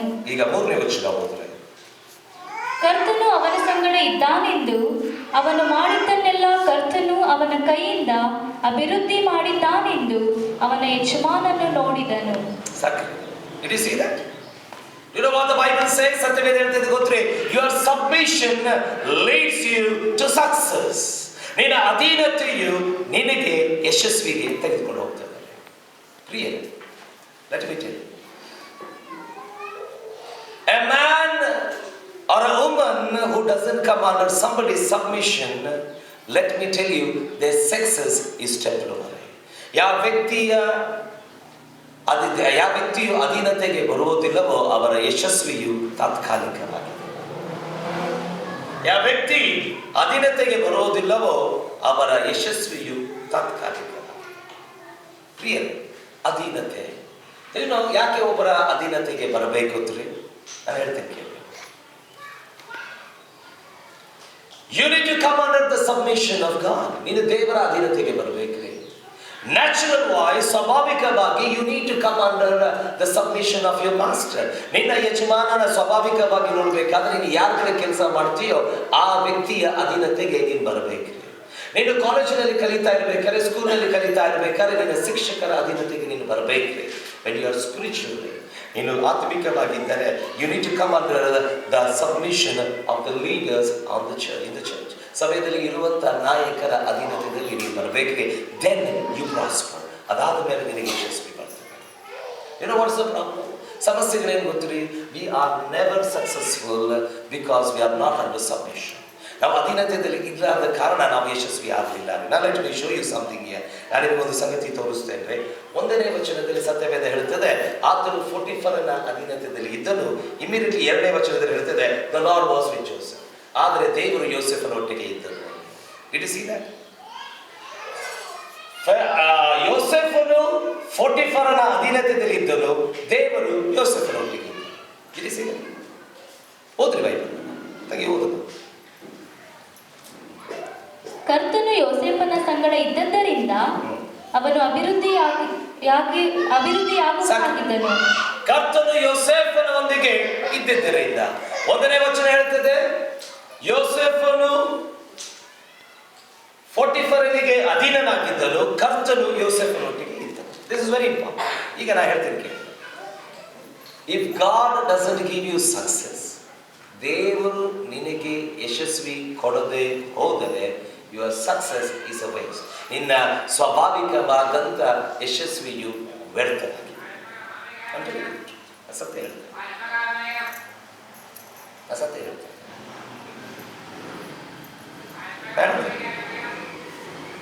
Do you know something? ನಿನಗೊಂದು ಗೊತ್ತಿದೆ ಗೊತ್ತಿಲ್ಲ? When the hand of the Lord is not there on your success, ನಿನ್ನ ಯಶಸ್ವಿ ಮೇಲೆ ದೇವರ ಹಸ್ತ ಇಲ್ಲದೆ ಹೋದರೆ you fail very badly. ನಿನ್ನ ಯಶಸ್ವಿಯು ನಿನ್ನ ವಿರುದ್ಧವಾಗಿ ಹೊಡೆದಾಡ್ತಿದ್ದಾರೆ. Success will fight against you. ಬರ್ದಿಟ್ಕೊಳ್ರಿ ನನ್ನ ಮಾತು. ಕರೆಕ್ಟ್? ಪ್ರಿಯರೇ, I will show you certain verses, certain ವಚನಗಳು ನಿಮಗೆ ತೋರಿಸ್ತೇನೆ. ಸಮಯ ಸಿಕ್ಕಿದ್ದಾಗ ನೀವೇನು ಮಾಡ್ರಿ, ಇದನ್ನ ನೀವು ಯಾವಾಗಲೂ ಧ್ಯಾನ ಮಾಡ್ತೀವಿ. Go to the book of Judges, ನ್ಯಾಯಸ್ಥಾಪಕರ ಪುಸ್ತಕಕ್ಕೆ ತೆಗೆದುಕೊಳ್ಳಿ. ನ್ಯಾಯಸ್ಥಾಪಕರ ಪುಸ್ತಕಕ್ಕೆ ನಿಮ್ಮ ಸತ್ಯವೇದಗಳನ್ನು ತೆಗೆದುಕೊಳ್ಳಿ. This is a beautiful chapter. ಅಲ್ಲಿ ಒಂದು ಸುಂದರವಾದಂಥ ಒಂದು ಅಧ್ಯಾಯವಿದೆ.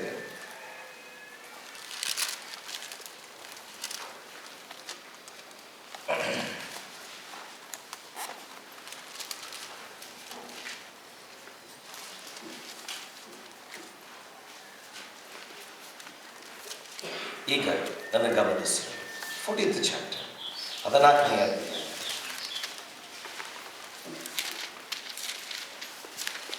ಸಿದ್ಧರಾಗಿದ್ದೀವಿ? 14ನೆಯ ಅಧ್ಯಾಯ. And I want you to read verse 1. 1ನೇ ವಚನ ಓದಿಕೊಳ್ಳಿ. ಮತ್ತು ಸಂಸೋನನು ತಿಮ್ನತಿಗೆ ಇಳಿದು ತಿಮ್ನತಿನೊಳಗೆ ಫಿಲಿಸ್ಟಿಯರ ಕುಮಾರ್ತೆಯರ ಒಬ್ಬ ಸ್ತ್ರೀಯನ್ನು ನೋಡಿ ತನ್ನ ತಂದೆ ತಾಯಿಗಳ ಬಳಿಗೆ ಬಂದು ಅವರಿಗೆ ತಿಳಿಸಿ, ನಾನು ತಿಮ್ನತಿನಲ್ಲಿ ಫಿಲಿಸ್ಟಿಯರ ಕುಮಾರ್ತೆಯರೊಳಗೆ ಒಬ್ಬ ಸ್ತ್ರೀಯನ್ನು ನೋಡಿದ್ದೇನು. ಈಗ ಅವಳನ್ನು ಹೆಂಡತಿಯಾಗುವುದಕ್ಕೆ ನನಗೆ ತೆಗೆದುಕೊಳ್ಳಿಕ್ಕೆ ಅಂತ. ಆಗ ಅವನ ತಂದೆಯೂ ತಾಯಿಯೂ ಅವನಿಗೆ, ನಿನಗೆ ಸುನ್ನತಿ ಇಲ್ಲದೆ ಫಿಲಿಸ್ಟಿಯರಲ್ಲಿ ಹೆಂಡತಿಯನ್ನು ತೆಗೆದುಕೊಳ್ಳುವುದಕ್ಕೆ ನಿನ್ನ ಸಹೋದರರ ಕುಮಾರ್ತೆಯರಲ್ಲಿಯೂ ನಮ್ಮ ಎಲ್ಲಾ ಜನರಲ್ಲಿಯೂ ಸ್ತ್ರೀ ಇಲ್ಲವೋ ಅಂದರು. ಒಂದು ನಿಮಿಷ. I think his father is gone out of mind. ಅವರ ತಂದೆ ಸುಳ್ಳಿಗೆ ಏನೋ ತಪ್ಪಿಗೆ ಆಡಿಸಿರ್ಬೇಕು. ವಾಟ್ ದ ಬೈಬಲ್ ಸೇಸ್ ಅಂತ ಬೇರೆ ಹೇಳ್ತಿದೆ ಗೊತ್ತ್ರಿ. And Samson went down. ಸಂಸೋನನು ಕೆಳಗೆ ಇಳಿದು ಹೋದಾರೆ.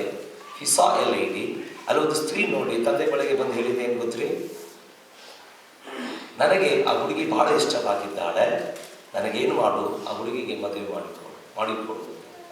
ಏನೋ ಆವಾಗ ಸತ್ಯವೇದ ಏನು ಹೇಳ್ತಿದೆ ಗೊತ್ತ್ರಿ, ವಚನ ಬಹಳ ಚಂದ ಹೇಳ್ತಿದ್ದಾರೆ. ತಂದೆ ಒಂದು ಮಾತು ಹೇಳ್ತಾನೆ, ಮಗನೇ, ನಮ್ಮ ಜನರಲ್ಲಿ ನಿನಗೆ ಯಾರೂ ಒಬ್ಬರೂ ಸಿಗಲಿಲ್ಲ, ನಮ್ಮ ಕುಲದಲ್ಲಿ ಒಬ್ಬರೂ ಸಿಗಲಿಲ್ಲ. ಗಮನಿಸ್ರಿ ಮಾತುಗಳು. ನಮ್ಮ ಕುಲದಲ್ಲಿ ನಮ್ಮ ಜನರಲ್ಲಿ ನಿನಗೆ ಒಬ್ಬರೂ ಸಿಗಲಿಲ್ಲ. ಆ ಅನ್ಯ ಸ್ತ್ರೀನೇ, ಆ ಸುನ್ನತಿ ಇಲ್ಲದಂಥ ವ್ಯಕ್ತಿಗಳಿಂದ ನಿನಗೆ ಸ್ತ್ರೀ ಸಿಗಬೇಕಾಯಿತು. ಮಾತು ಕೇಳಿಲ್ಲ. ಏನು ಹೇಳ್ತಿದ್ದಾರೆ? ಇಳಿದು ಹೋದ ತಂದೆಗಾಲಿಗೆ ಅಧೀನತೆಗೆ ಬರಲಿಲ್ಲ. ಗಮನಿಸ್ಕೊಳ್ತಾರೆ. ಈಗ ಎಲ್ಲಿಗೆ ಬರ್ರಿ ಅಂತಂದ್ರೆ 15ನೇ ಅಧ್ಯಾಯಕ್ಕೆ ಬರ್ರಿ. 14ನೇ ವಚನದಿಂದ ಓದಿಕೊಡ್ರಿ.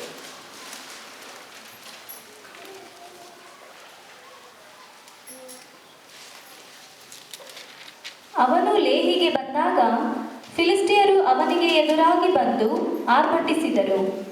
ಮತ್ತು ಕರ್ತನ ಆತ್ಮನು ಅವನ ಮೇಲೆ ಬಲವಾಗಿ ಬಂದದ್ದರಿಂದ ಅವನ ತೋಳುಗಳಲ್ಲಿ ಕಟ್ಟಿದ ಹಗ್ಗಗಳು ಬೆಂಕಿಯಿಂದ ಸುಟ್ಟು ಹೋದ ದಾರದ ಹಾಗೆ ಆದವು. ಅವನ ಕೈಗಳಲ್ಲಿ ಇದ್ದ ಕಟ್ಟುಗಳು ಬಿಚ್ಚಿಬಿದ್ದವು. ಅವನು ಒಂದು ಕತ್ತೆ ದವಡೆಯ ಹೊಸ ಎಲುಬನ್ನು ಕಂಡುಕೊಂಡು ತನ್ನ ಕೈಯನ್ನು ಚಾಚಿ ಅದನ್ನು ತೆಗೆದುಕೊಂಡು ಅದರಿಂದ 1000 ಜನರನ್ನು ವಧಿಸಿಬಿಟ್ಟನು. ಒಂದು ನಿಮಿಷ. ವಾ, ಅಧೀನತೆಯಲ್ಲಿ ಇಲ್ಲ ಅಂತಂದ್ರೂ ನನಗೆ ಜಯ ಬರಾಕತ್ತಿತ್ತಲ್ಲ. ಅಧೀನತೆಯಾಗಿಲ್ಲ. I never under my pastor. ಯಾವುದು ಸಭಾಪಾಲಕರು, ತಂದೆ ತಾಯಿಗಳಾಗಲಿ, ಶಿಕ್ಷಕರಾಗಲಿ, ಅವ್ರ ಅಧೀನತೆಯಾಗಿಲ್ಲ. ಆದ್ರೂ ಒಂದು ಕತ್ತಿ ದವಡೆ ಹೊಡ್ಕೊಂಡು ನಾನು ಏನ್ ಮಾಡ್ತಾ ಇದ್ದೇನೆ, ಇವ್ರನ್ನೆಲ್ಲ ಕೊಲ್ತಾ ಇದ್ದೇನಲ್ಲ. I am very strong. ಒಂದು ನಿಮಿಷ ಕಾಯ್ದೆ. ಈಗ ಸ್ವಲ್ಪ ಮುಂದೆ ಓದಿಕೊಳ್ತಾ ಬರೋಣ. 16ನೇ ಅಧ್ಯಾಯಕ್ಕೆ ಬರೋಣ. 16ನೇ ಅಧ್ಯಾಯಕ್ಕೆ ಬರೋಣ. 1ನೇ ವಚನ. ಆಗ ಸಂಸೋನನು ಗಾಜಕ್ಕೆ ಹೋಗಿ ಅಲ್ಲಿ ಒಬ್ಬ ಜಾರ ಸ್ತ್ರೀಯನ್ನು ಕಂಡು ಅವಳ ಬಳಿಗೆ ಪ್ರವೇಶಿಸಿದನು. ಸಾಕು. ಇಂಗ್ಲಿಷ್ ಭಾಷೆಯಲ್ಲಿ ಬಹಳ ಚೆನ್ನಾಗಿ ಹೇಳ್ತಿದ್ದಾರೆ. He went down, he went in ಅಂತ ಹೇಳಿ. ಆತನ ಕೆಳಗೆ ಇಳಿದು ಬಂದು ಆಕೆ ಒಳಗೆ ಹೋದನು ಅಂತ ಹೇಳ್ತಾರೆ. ಹೌದು. ಒಂದು ಕಡೆ ಅಧೀನತೆಯಲ್ಲಿ ಇಲ್ಲ, ಈಸ್ ಎಂಜಾಯಿಂಗ್ ಸನ್. ಆತನ ಪಾಪವನ್ನು ಆನಂದ ಪಡ್ತಾ ಇದ್ದಾನೆ. ಇನ್ನೊಂದು ಕಡೆ ಜಯ ಬರ್ತಾ ಇದ್ದೇನೆ. ಓ, ಎವ್ರಿಥಿಂಗ್ ಇಸ್ ಓಕೆ, ಎಲ್ಲ ಓಕೆ ಆಗಿದೆ. Very good. ಹೌದು. ಈಗ ಇನ್ನೊಂದು ತೋರಿಸ್ತೇನೆ. ದಿಸ್ ಇಸ್ ಆಲ್ಸೋ ಎಲ್ಲ ಓಕೆ ಅಂತ ಹೇಳಾಕತ್ತೀರಲ್ರಿ, ನನಗೆ ನಡೀತಾ ಇದೆ. ಚರ್ಚ್ಗೆ ಹೋಗಕತ್ತೀನಿ, ಇದು ಎಂಜಾಯ್ ಮಾಡಕತ್ತೀನಿ, ಬೋತ್ ಇಸ್ ಓಕೆ, ನಡೀತೈತಲ್ಲ. ಒಂದೇ ನಿಮಿಷ. ದಟ್ ವಿಷಯ ಸಮಥಿಂಗ್. ಓಕೆ, ಎಲ್ಲಿಗೆ ಬನ್ರಿ ಅಂತಂದ್ರೆ 16ನೇ ಅಧ್ಯಾಯ 20ನೇ ವಚನದಿಂದ ಓದಲಿಕ್ಕೆ ಪ್ರಾರಂಭ. 19ರಿಂದ ಓದ್ರಿ, ಇನ್ನೂ ಹೆಚ್ಚಾಗಿ ಅರ್ಥ ಆಗ್ತದೆ. ಅವಳು ಅವನನ್ನು ತನ್ನ ತೊಡೆಗಳ ಮೇಲೆ ನಿದ್ರೆ ಹೋಗುವಂತೆ ಮಾಡಿ ಒಬ್ಬನನ್ನು ಕರೆದು ಅವನ ತಲೆಯ 7 ಜಡೆಗಳನ್ನು ಬೋಳಿಸುವಂತೆ ಮಾಡಿದಳು. ಅವನನ್ನು ಬಾಧಿಸುವುದಕ್ಕೆ ಪ್ರಾರಂಭಿಸಿದಳು. ಆಗ ಅವನ ಶಕ್ತಿ ಅವನನ್ನು ಬಿಟ್ಟು ಹೋಯಿತು. ಮತ್ತು ಅವಳು, ಸಂಸೋನನೇ, ಫಿಲಿಸ್ಟಿಯರು ನಿನ್ನ ಮೇಲೆ ಬರುತ್ತಾರೆ ಅಂದಳು. ಅವನು ತನ್ನ ನಿದ್ರೆಯಿಂದ ಎಚ್ಚೆತ್ತು ಕರ್ತನು ತನ್ನನ್ನು ಬಿಟ್ಟು ತೊಲಗಿದ್ದನ್ನು ಅರಿಯದೆ ಬೇರೆ ಸಮಯಗಳಂತೆ ನಾನು ಹೊರಟು ಕೊಡ ಹಿಡಿಕೊಳ್ಳುವೇನು, ಕೊಸರಿಕೊಂಡು ಹೋಗುವೇನು ಅಂದುಕೊಂಡನು. ಆದರೆ ಫಿಲಿಸ್ಟಿಯರು ಅವನನ್ನು ಹಿಡಿದು ಅವನ ಕಣ್ಣುಗಳನ್ನು ಕಿತ್ತು ಅವನನ್ನು ಗಾಜಕ್ಕೆ ಒಯ್ದು 2 ಹಿತ್ತಾಳೆಯ ಸಂಕೋಲೆಗಳನ್ನು ಹಾಕಿದರು. ಏನಾಯ್ತು? His success led him for a fall. ಆತನ ಯಶಸ್ವಿ ಆತನಿಗೆ ಕೆಳಗಿಳಿಸಿದ್ರು. ಒಂದು ಕಡೆ ಪಾಪನೇ, ಇವಸ್ ಎಂಜಾಯ್ ಮಾಡ್ರಿ, ಏನು ಚಿಂತೆ ಇಲ್ಲ. ನಿನ್ನ ಪಾಪದಲ್ಲಿ ನೀನು ಎಂಜಾಯ್ ಮಾಡ್ತಾ ಇದ್ದೀರಿ, ಎಂಜಾಯ್ ಮಾಡ್ರಿ, ಏನು ಚಿಂತೆ. ಇನ್ನೊಂದು ಕಡೆ ಚರ್ಚಿಗೂ ಬಂದು ಭಾಳ ಆತ್ಮಿಕರಾಗಿ ಕಾಣ್ತಿದ್ರು, ಆಗಲಿ, ಚಿಂತೆ ಇಲ್ಲ. ಎಲ್ಲ ಆತನ ನೋಡ್ತಾ ಇದ್ದ, ಎಲ್ಲ ಆತನ ನೋಡ್ತಾ. 3ನೇದು ಏನು ಗೊತ್ತ್ರಿ? 3ನೇ ಸ್ಟೆಪ್ ಹೇಳ್ತೀನಿ ಕೇಳಿ, ಏನಾಗ್ತಿದೆ ಅಂತ ಹೇಳಿ. ಬೈಬಲ್ ಏನು ಹೇಳ್ತಿದೆ ಗೊತ್ತ್ರಿ? ಸತ್ಯವೇದ ಸಂಸೋನನೇ, ಫಿಲಿಸ್ತಾಯರು ನಿನ್ನ ಮೇಲೆ ಬಂದಾರೆ ಅಂತ ಅಂದಾಗ ತನಗೇನು ಆಲೋಚನೆ ಗೊತ್ತ್ರಿ? ವಾವ್, ನಾನು ಹಿಂದಿನ ಹಾಗೆ ಹೇಳುತ್ತೇನೆ, ಕೊಸರುಕೊಳ್ಳುತ್ತೇನೆ, ಎಲ್ಲರನ್ನು ಒಂದೇ ಹೊಡೆತಕ್ಕೆ ಮುಗಿದು ಹಾಕಿಬಿಡುತ್ತೇನೆ ಅಂತೇಳಿ ಏನ್ ವಿಚಾರ ಮಾಡಾಕತ್ತಿದ್ದು ನಾವು ಸತ್ಯವೇದ ಹೇಳ್ತದೆ. ದೇವರು ಅವನನ್ನು ಬಿಟ್ಟು ಹೋಗಿದ್ದಾರೆ. ಏನಾಯ್ತು? ಸತ್ಯವೇದ ಹೇಳ್ತಿದ್ದಾರೆ, ವೈರಿ ಹಿಡಿದು ಕಣ್ಣುಗಳನ್ನು ಕಿತ್ತಿದ್ದಾರೆ, ಆತನಿಗೆ ಸರಪಣಿಗಳನ್ನು ಹಾಕಿದ್ದಾರೆ. ಅಷ್ಟೊತ್ತೇಳಿ ನೀನು ಎತ್ತೆಚ್ಚಿ ನೀನು ಗುರುತ ಹಿಡಿಯುವವರೆಗೂ ಎಷ್ಟೋ ಸಾರಿ ನಿನ್ನ ಆತ್ಮಿಕವಾದ ದರ್ಶನ ಹೋಗಿರ್ತಿದ್ದಾರೆ. ನಿನಗೇನಾಗಿರ್ತದೆ ಪ್ರಿಯರೇ? ಆ ತಾಮ್ರದ ಬೇಡಿಗಳು ಬಿದ್ದಿರ್ತದರೆ ಕಾಯಿದೆ. ಪ್ರಿಯರೇ, ದೇವರ ಇಲ್ಲದಂತ ಯಶಸ್ವಿಯು ವ್ಯರ್ಥವಾದಂತ ಯಶಸ್ವಿ.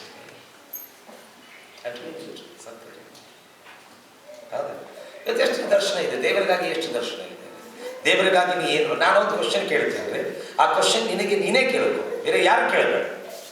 ಜೋರಾಗಿ ಹೇಳಬೇಡ, ಉತ್ತರ ಜೋರಾಗಿ ಹೇಳಬೇಡ. ನಿನ್ನ ಹೃದಯಕ್ಕೆ ನೀನು ಉತ್ತರ ಕೊಡು, ನಿನ್ನ ಹೃದಯಕ್ಕೆ ನೀನು ಉತ್ತರ ಕೊಡು. ನಿನಗೆ ಈ ಪ್ರಶ್ನೆ ನಿನಗೇ ಕೇಳಿಕೊ, ಯಾರು ಜೋರಾಗಿ ಒಂದು ಸಿಂಪಲ್. ದೇವರಿಗಾಗಿ ನೀ ಏನು ಮಾಡಿದ್ದೆ? What did you do for God? ಸ್ವಾಮಿ ಕಾಣಿಕೆ ಕೊಟ್ಟೆ, ಅದು ಬೇಕಾಗಿಲ್ಲ. ದೇವರಿಗಾಗಿ ನೀನು ಏನು ಮಾಡಿ? ಒಂದಾನೊಂದು ಟೈಮಲ್ಲಿ ಹೀಗೆ ಮಾಡಿದ, ದೇವರಿಗಾಗಿ ಈಗ ಏನು ಮಾಡಿ? ನಿನ್ನ ಹೃದಯ ಉತ್ತರ ಕೊಡ್ತೀರಿ, ಪಟ್ಟದ ಉತ್ತರ ಕೊಡ್ತೀರಿ. ಯಾಕೆ ಹೇಳ್ರಿ? ಆದ್ರೆ ನಿನ್ ಇದು ಕೂಡ ಬಹಳ ನಿಕಟವಾದದ್ದಂಥದ್ದು. ದೇವರಿಗಾಗಿ ಏನು ಮಾಡಿಲ್ಲ ಅಂತ ನಿನಗೆ ಗೊತ್ತಿದೆ. ಏನು ಮಾಡಿ? ಕಾಯಿ, ನಾವು ಕಾಯ್ತಾ ಇದ್ದೇವೆ, ನಾನು ಕಾಯ್ತಾ ಇದ್ದೀನಿ, ನೀನು ಸಮಯ ಬರ್ತದೆ. ಆವಾಗ ಈಗ ನಗುವ ಸಮಯ ನಿನ್ನದು, ಆಗ ನಗುವ ಸಮಯ ನಮ್ಮದು. Correct? So the Bible says submission, a true submission will always lead to success. ನಿಜವಾದ ಅಧೀನತೆಯು ಯಶಸ್ವಿಗೆ ನಡೆಸ್ತದೆ. ಒಂದಾನೊಂದು ಟೈಮ್ನಲ್ಲಿ ಒಬ್ರಿಗೆ ಹೇಳಿದ್ದೇನೆ, ಡೋಂಟ್ ಟೇಕ್ ರಾಂಗ್ ಸ್ಟೆಪ್ಸ್. ತಪ್ಪಾದ ಹೆಜ್ಜೆ ತಗೋಬೇಡ. Be in the Lord and take steps. ದೇವರಲ್ಲಿ ಇದ್ದು ಹೆಜ್ಜೆಗಳು ತೆಗೆದುಕೋ, ಪ್ರೇಯರ್ ಮಾಡು, ವಿಚಾರ ಮಾಡಿ ಹೆಜ್ಜೆಗಳು ತೆಗೆದುಕೋ. ಏನು ಕೇಳಲಿಲ್ಲ ಮಾತುಗಳು ಕೇಳಿ.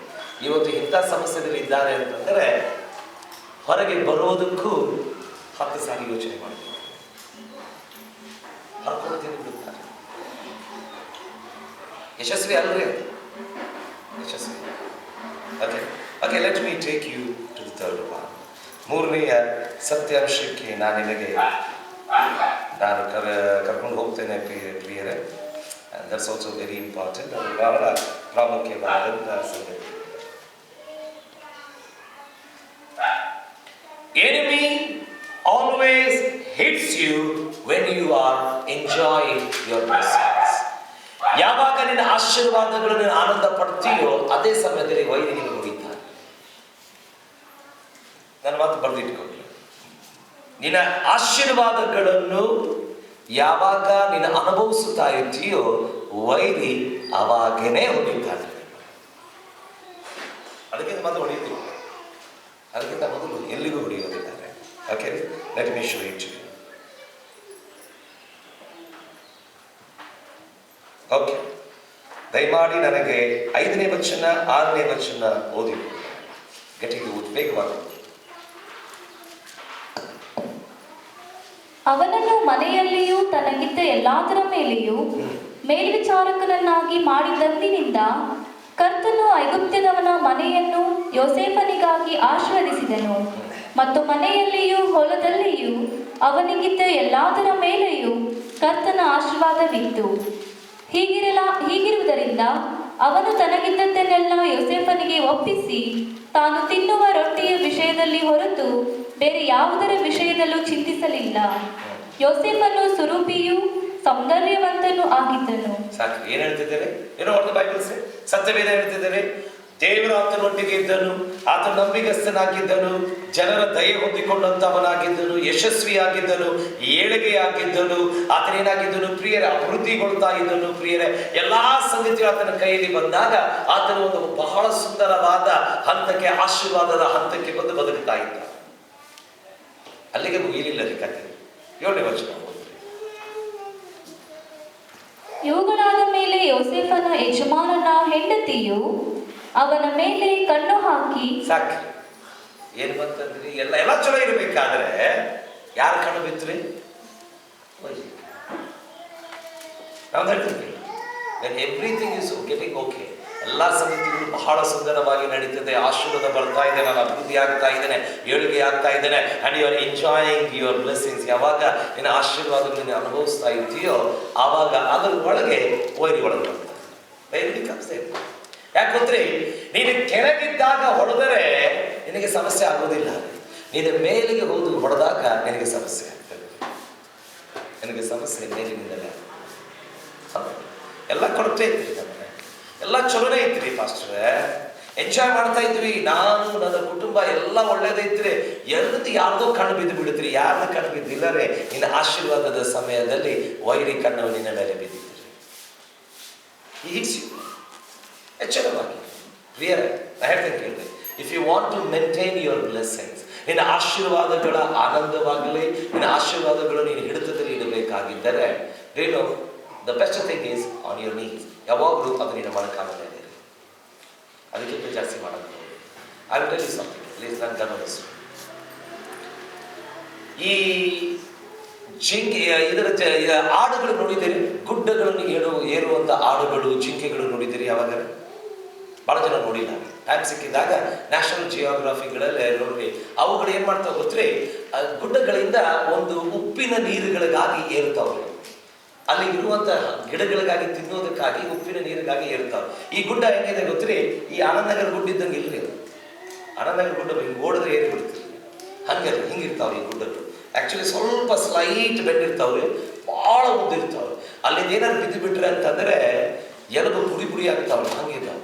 ಈ ಆಡುಗಳಾಗಲಿ, ಈ ಜಿಂಕೆಗಳಾಗಲಿ ಈ ಒಂದು ನೀರನ್ನು ಕುಡಿಲಿಕ್ಕಾಗಲಿ, ಇದು ಉಪ್ಪಿನ ನೀರನ್ನು ಕುಡಿಲಿಕ್ಕಾಗಲಿ, ಗಿಡಗಳನ್ನು ತಿನ್ಲಿಕ್ಕಾಗಲಿ ಏನು ಮಾಡ್ತಾವೆ ಗೊತ್ತ್ರಿ, ಈ ಗುಡ್ಡಗಳು ಏರ್ಲಿಕ್ಕೆ ಇಷ್ಟಪಡುತ್ತಾವೆ. ಅದು ಏರ್ತಾ ಏರ್ತಾ ಏರ್ತಾ ಎಷ್ಟು ಮೇಲಿಗೆ ಏರ್ತಾವೋ ಅವು ಈ ಎರಡೂ ಏನಾದ ಗೊತ್ತ್ರಿ, ಕಾಲುಗಳನ್ನು ಬೆಂಡ್ ಮಾಡ್ತಾವೆ. ಹಿಂಗೆ ಬೆಂಡ್ ಮಾಡಿ ನೀರು ಕುಡಿತಾವೆ. ಹಿಂಗೆ ಸೀದಾ ನಿಂತು ಕುಡಿಯೋದಿಲ್ಲ, ಹಿಂಗೆ ಬೆಂಡ್ ಮಾಡಿ ಕುಡಿತಾವೆ. ಯಾಕೆಂತಂದ್ರೆ ಅದು ಗೊತ್ತಿದೆ, ಕೆಳಗೆ ನೋಡಿದ್ರೆ ಬಹಳ ಸ್ಟೀಪ್ ಇದೆ, ಯಾಕಂತಂದ್ರೆ ಬಹಳ ಆಳವಾಗಿದೆ. ನಾನೇನೋ ಸೀದಾ ನಿಂತು ಬಿದ್ದು ಬಿಡ್ತೀನಿ ಅಂತ ಹೇಳಿ. ಅದಾയത് ನಿನ್ನ ಆಶೀರ್ವಾದದ ಸಮಯದಲ್ಲಿ ನಿನ್ನ ಕಾಲುಗಳು ಎಷ್ಟು ಮೊಣಕಾಲುಗಳು ಕೆಳಗೆ ಹೋಗ್ತಾವೋ ಅಷ್ಟು ನೀನು ಉಳಿತೀರಿ. ಇಲ್ಲದಿದ್ದರೆ ನೀನು ಬಿದ್ದು ಸತ್ತು ಹೋಗ್ಬಿಡ್ತೀವಿ. ಬಹಳ ಜನರು ಆಶೀರ್ವಾದಗಳಲ್ಲೇ ಸತ್ತು ಹೋಗಿದ್ದಾರೆ, ಅವರು ಅನುಭವಿಸ್ಕೊಂತ ಸತ್ತು ಹೋಗಿದ್ದಾರೆ. ಕಥೆಗಳು ಕೇಳಿಲ್ಲ? ಆತನು ತಟ್ಟೆಯಲ್ಲಿ ಊಟ ಹಾಕಿಕೊಂಡು, ಸುಂದರವಾದ ತಟ್ಟೆಯಲ್ಲಿ ಊಟ ಹಾಕೊಂಡು ಬಾಯಿಗೆ ಊಟ ಹಾಕಿದ ಪುರುಸತಿಲ್ಲ ಸತ್ತು ಹೋದನು ಅಂತ ಕೇಳಿಲ್ಲ ಕಥೆಗಳು? ಎಷ್ಟು ಕಥೆಗಳು ಅಂತ, ಎಷ್ಟು ಕಥೆಗಳು. ಅವ ರಾತ್ರಿ ರೊಟ್ಟಿ ಚಟ್ನಿ ತಿಂದು, ಇಲ್ಲದಿದ್ದರೆ ಅನ್ನದ ಗಂಜಿ ಕುಡಿದು ಅವ ಬದುಕಾಗತ್ತಾನ. ನಿನ್ನ ಆಶೀರ್ವಾದದಲ್ಲಿ ಬಂಗಾರ ಪ್ಲೇಟದಲ್ಲಿ ತಿನ್ನಬೇಕಾದ್ರೆ ಗೊಟ್ಟಕ್ಕಂತೆ ಅಂತಂದ್ರೆ ಏನು, ಅದರ ಅರ್ಥ ಏನು? ಇನ್ನೊಂದು ಮಾತು ಹೇಳಿಲ್ಲ, if God doesn't maintain your blessing, your blessings is got to be your enemy. ದೇವರು ನಿನ್ನ ಆಶೀರ್ವಾದಗಳನ್ನು ಕಾಪಾಡದೆ ಹೋದರೆ ನಿನ್ನ ಆಶೀರ್ವಾದಗಳು ನಿನ್ನ ವೈರಿಯಾಗಿದೆ. ಬರ್ದಿಟ್ಕೊಳ್ಳಿ, ದಿಸ್ ಇಸ್ ಟ್ರೂತ್. ನಿನ್ನ ಆಶೀರ್ವಾದಗಳೇ ನಿನ್ನ ವೈರಿಯಾಗಿದೆ. ಬಹಳ ಜನರ ಜೀವಿತದಲ್ಲಿ ಆಗಿಲ್ಲ.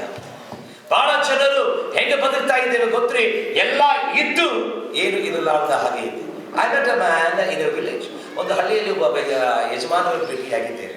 ಭೇಟಿಯಾದಾಗ ಅವ್ರು ಕೂಡ ಕೂತು ಮಾತಾಡ್ತಾ ಇರಬೇಕಾದ್ರೆ ಆ ಯಜಮಾನರು ಹೇಳಿದರು, ನನಗೆ ಎಷ್ಟು ರೊಕ್ಕ ಇದ್ರೂ ಕಡಿಮೆನೇ ರೀ ಅಂತ ಹೇಳಿ. ಅದಾದ ಮೇಲೆ ನಾನು ಅಲ್ಲಿ ಕೂತು ಅವ್ರ ವಸ್ತ್ರಗಳು ನೋಡ್ತಾ ಇದ್ದೇನೆ, ಅವ್ರ ಚಾಕು ಚಪ್ಪಲ್ಗಳು ನೋಡ್ತಾ ಇದ್ದೇನೆ, ಅವರ ಜೀವನಗಳು ನೋಡ್ತಾ ಇದ್ದೆ, ಅವ್ರ ಮನೆಗಳನ್ನು ನೋಡ್ತಾ ಇದ್ದಾರೆ. ಏನು ಇಲ್ಲದಾರ್ದಂಗೆ ಬದುಕುತ್ತಾರೆ. ಇದಕ್ಕೆ ಆಶೀರ್ವಾದ ಅಂತಾರೆ. ಪ್ರಿಯ ವೈರಿಗಳು ಯಾವಾಗಲೂ ನಿನ್ನನ್ನೇ ಬೆನ್ನತ್ತಿದ್ದಾರೆ, ನಿನ್ನ ಕೈ ಬಿಡುವುದಿಲ್ಲ, ನಿನ್ನ ಆಶೀರ್ವಾದಗಳಲ್ಲಿ ಉಳಿತಾರೆ. ಅದಕ್ಕಾಗಿ ಆಶೀರ್ವಾದಗಳನ್ನು ದೇವರಿಗೆ ಕಾಪಾಡಲಿಕ್ಕೆ ಬಿಡುವಂಥವರಾಗಿದೆ. Let me take you to the next one. ಇನ್ನೊಂದು ಸಂಗತಿಗೆ, ಇನ್ನೊಂದು ಸತ್ಯಾಂಶಕ್ಕೆ ನಾನು ನಿಮ್ಮನ್ನು ತೆಗೆದುಕೊಂಡು ಹೋಗ್ತೇನೆ ಪ್ರಿಯರೇ. And this is also very important. ಇದು ಏನಾಗಿದೆ ಪ್ರಿಯರೇ, ಬಹಳ ಬಹಳ ಪ್ರಾಮುಖ್ಯವಾಗಿದೆ, ಬಹಳ ಪ್ರಾಮುಖ್ಯವಾಗಿದೆ. Your true character is revealed when you are all alone with your opposite sex. ನಿನ್ನ ವಿರುದ್ಧವಾದ ಲಿಂಗದ ಒಟ್ಟಿಗೆ ನೀನು ಏನಿರ್ತೀಯೋ ಅಲ್ಲಿ ನಿನ್ನ ನಿಜವಾದ ಗುಣಲಕ್ಷಣಗಳು ತೋರಿಸಲ್ಪಡ್ತದೆ. ನಿನ್ನ ವಿರುದ್ಧವಾದ ಲಿಂಗದ ಒಟ್ಟಿಗೆ ನೀನು ಯಾವಾಗ ಏಕಾಂಗಿಯಾಗಿ ಇರ್ತೀಯೋ ಅಲ್ಲಿ ನಿನ್ನ ಗುಣಲಕ್ಷಣಗಳು ತೋರಿಸಲ್ಪಡ್ತದೆ.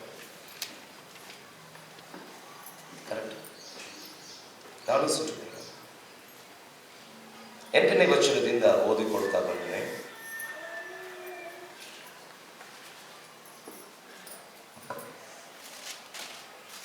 ಆದರೆ ಅವನು ಅದಕ್ಕೆ ಒಪ್ಪದೆ ತನ್ನ ಯಜಮಾನನ ಹೆಂಡತಿಗೆ, ಇಗೋ, ನನ್ನ ಯಜಮಾನನು ತನ್ನ ಮನೆಯಲ್ಲಿರುವುದನ್ನು ತಿಳಿದುಕೊಳ್ಳದೆ ತನಗಿದ್ದದ್ದನ್ನೆಲ್ಲ ನನಗೆ ಒಪ್ಪಿಸಿದ್ದಾನೆ. ಈ ಮನೆಯಲ್ಲಿ ನನಗಿಂತ ದೊಡ್ಡವನಾರೂ ಇಲ್ಲ. ನೀನು ಅವನ ಹೆಂಡತಿಯಾಗಿರುವುದರಿಂದ ನಿನ್ನನ್ನಲ್ಲದೆ ನನಗೆ ಮತ್ತೇನು ಮರೆಮಾಡಲಿಲ್ಲ. ಹಾಗಿರುವಲ್ಲಿ ನಾನು ಈ ದೊಡ್ಡ ದುಷ್ಕೃತ್ಯ ಮಾಡಿ ದೇವರಿಗೆ ವಿರೋಧವಾಗಿ ಪಾಪ ಮಾಡುವುದು ಹೇಗೆ ಅಂದನು. ಅದನ್ನು ಗಮನಿಸಿದ್ದೆ. Do you know what talks you are speaking? ಯಾವ ಮಾತುಗಳು ಅದನ್ನು ಮಾತನಾಡ್ತಾ ಇದ್ದಾರೆ? ಯೋಷ್ಟಲ್ಲಿ ಆತನಕ್ಕೆ ಹೇಳ್ತಾ ಇದ್ದ, ಅಮ್ಮ, ಈ ಮನೆಗೆ ಯಾರೂ ಇಲ್ಲ, ಒಂದು ಅನ್ಕೋತಿದ್ದೆ. ಎರಡನೇದು, ನನ್ನ ಯಜಮಾನನೂ ಇಲ್ಲಿಲ್ಲ. ಮೈ ಮಾಸ್ಟರ್ ಆಲ್ಸೋ ಇಸ್ ನಾಟ್.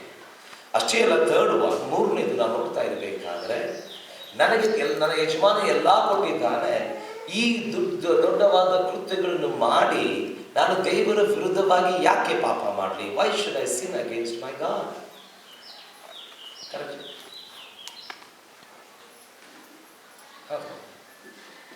ಪ್ರಿಯರೇ, today's world is a sex obsessed world. ಇವತ್ತಿನ ಜಗತ್ತು ಲೈಂಗಿಕವಾದ ಪಾಪದಲ್ಲಿ ಮುಳುಗಿ ಹೋದಂಥ ಜಗತ್ತು. And many of you who are sitting here, you are the part of that world.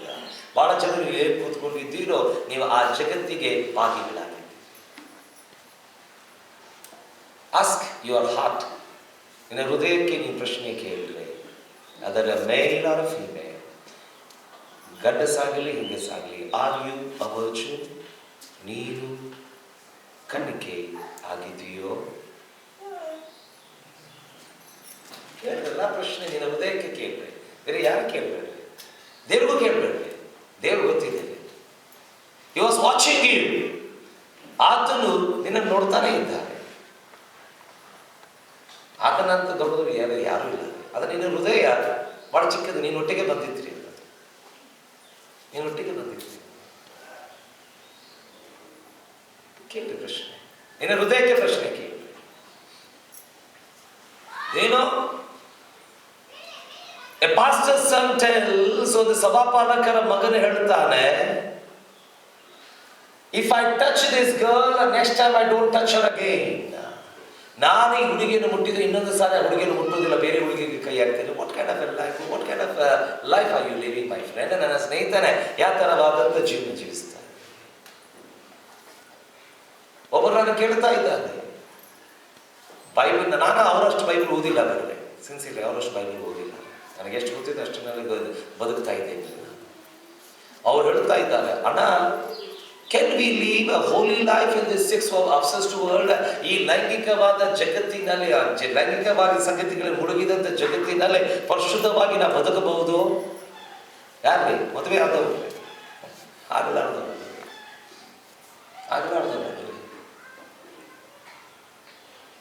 ವಿಚಾರ ಮಾಡಿ. ನಿನ್ನ ಹೃದಯ ನೀನೇ ಪ್ರಶ್ನೆ ಕೇಳಿ, ನೀ ಕಣ್ಣಿಕೆ ಎದ್ದೀರಿ? Are you a Virgin?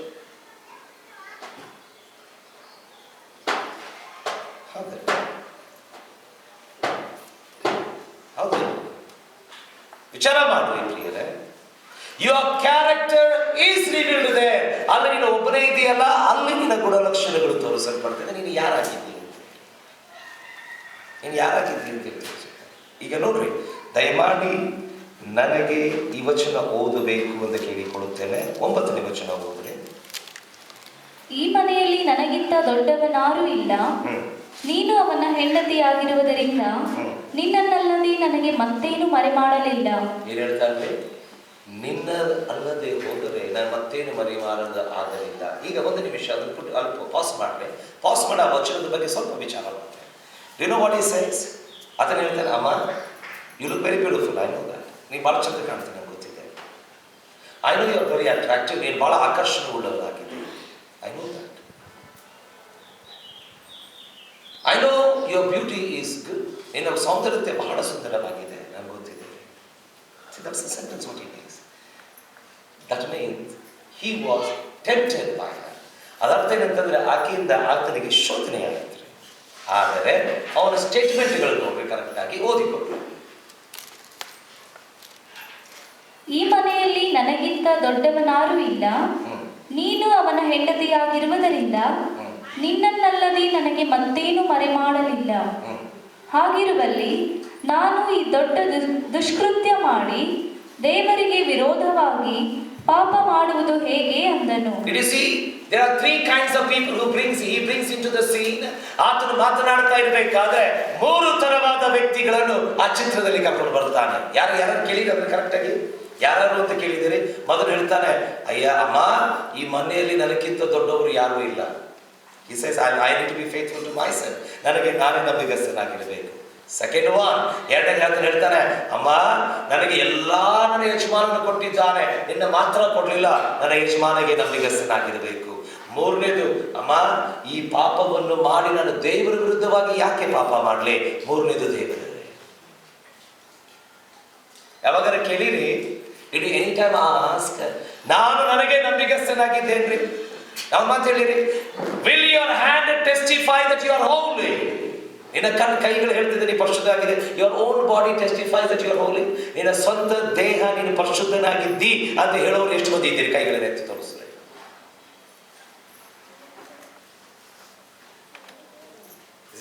ನನ್ನ ಪ್ರಶ್ನೆ ಕರೆಕ್ಟ್ ಇದೆ?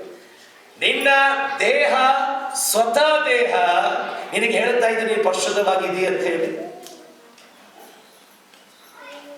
ಬೇರೆಯವ್ರು ಸಾಕ್ಷಿ ಯಾಕೆ?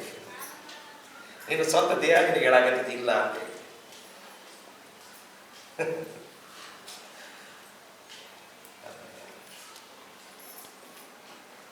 Your own body tells you are sin. ಸ್ವಂತ ದೇಹ. ಅಮ್ಮ, ಈ ಮನೆಯಲ್ಲಿ ನನಗಿಂತ ದೊಡ್ಡವರು ಯಾರಿಲ್ಲ. 17 years, young, handsome boy tells this word to a beautiful lady there. 17 ವರ್ಷದ ಯವನಸ್ಸನ್ನು ಸುಂದರವಾಗಿ ಕಾಣುವಂತ ಆ ಯವನಸ್ಸನ್ನು ಸುಂದರವಾದಂತ ಕಣ್ಣ ಮುಂದೆ ಕಾಣುವಂತ ಐಗುಪ್ತ ದೇಶದ ಆ ಸ್ತ್ರೀಗೆ ಹೇಳ್ತಾ ಇದ್ದಾರೆ.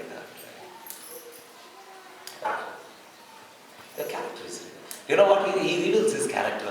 ಅದರ ಗುಣಲಕ್ಷಣ ಹೇಳ್ತಾರೆ. ಏನಂತಂದ್ರೆ, ನನಗೆ ನಾನು ನಂಬಿಗಸ್ತನಾಗಿರಬೇಕು, ನನ್ನ ಯಜಮಾನನಿಗೆ ನಂಬಿಗಸ್ತನಾಗಿರಬೇಕು, ನನ್ನ ದೇವರಿಗೆ ನಂಬಿಗಸ್ತನಾಗಿರಬೇಕು. ಬ್ಯೂಟಿಫುಲ್ ಡ್ರಾಯಿಂಗ್, ಎಂತ ಸುಂದರವಾದ ಡ್ರಾಯಿಂಗ್. ನನ್ನ ಯಜಮಾನಗೂ ನನ್ನ ದೇವರಿಗೂ ಅದೇ ಇದೇ ಪ್ರಶ್ನೆ ಎಲ್ಲ ಯವನಸ್ಸ ಮಕ್ಕಳಿಗೆ ಒಂದು ಪ್ರಶ್ನೆ ಕೇಳ್ತೇನೆ. The man who is going to get married to you, or the woman who is going to get married to you, are you giving yourself as a virgin to them? ಅವರಿಗೆ ಕನ್ನಿಕೆಯಾಗಿ ನೀನು ನಿನ್ನನ್ನು ಅವರಿಗೆ ಒಪ್ಪಿಸಿಕೊಡುತ್ತಾ ಇದೆಯೋ? It's a very hard question, but a true question. ಬಹಳ ಕಠಿಣವಾದಂಥ ಪ್ರಶ್ನೆ ರೀ, ಸತ್ಯವಾದಂಥ ಪ್ರಶ್ನೆ.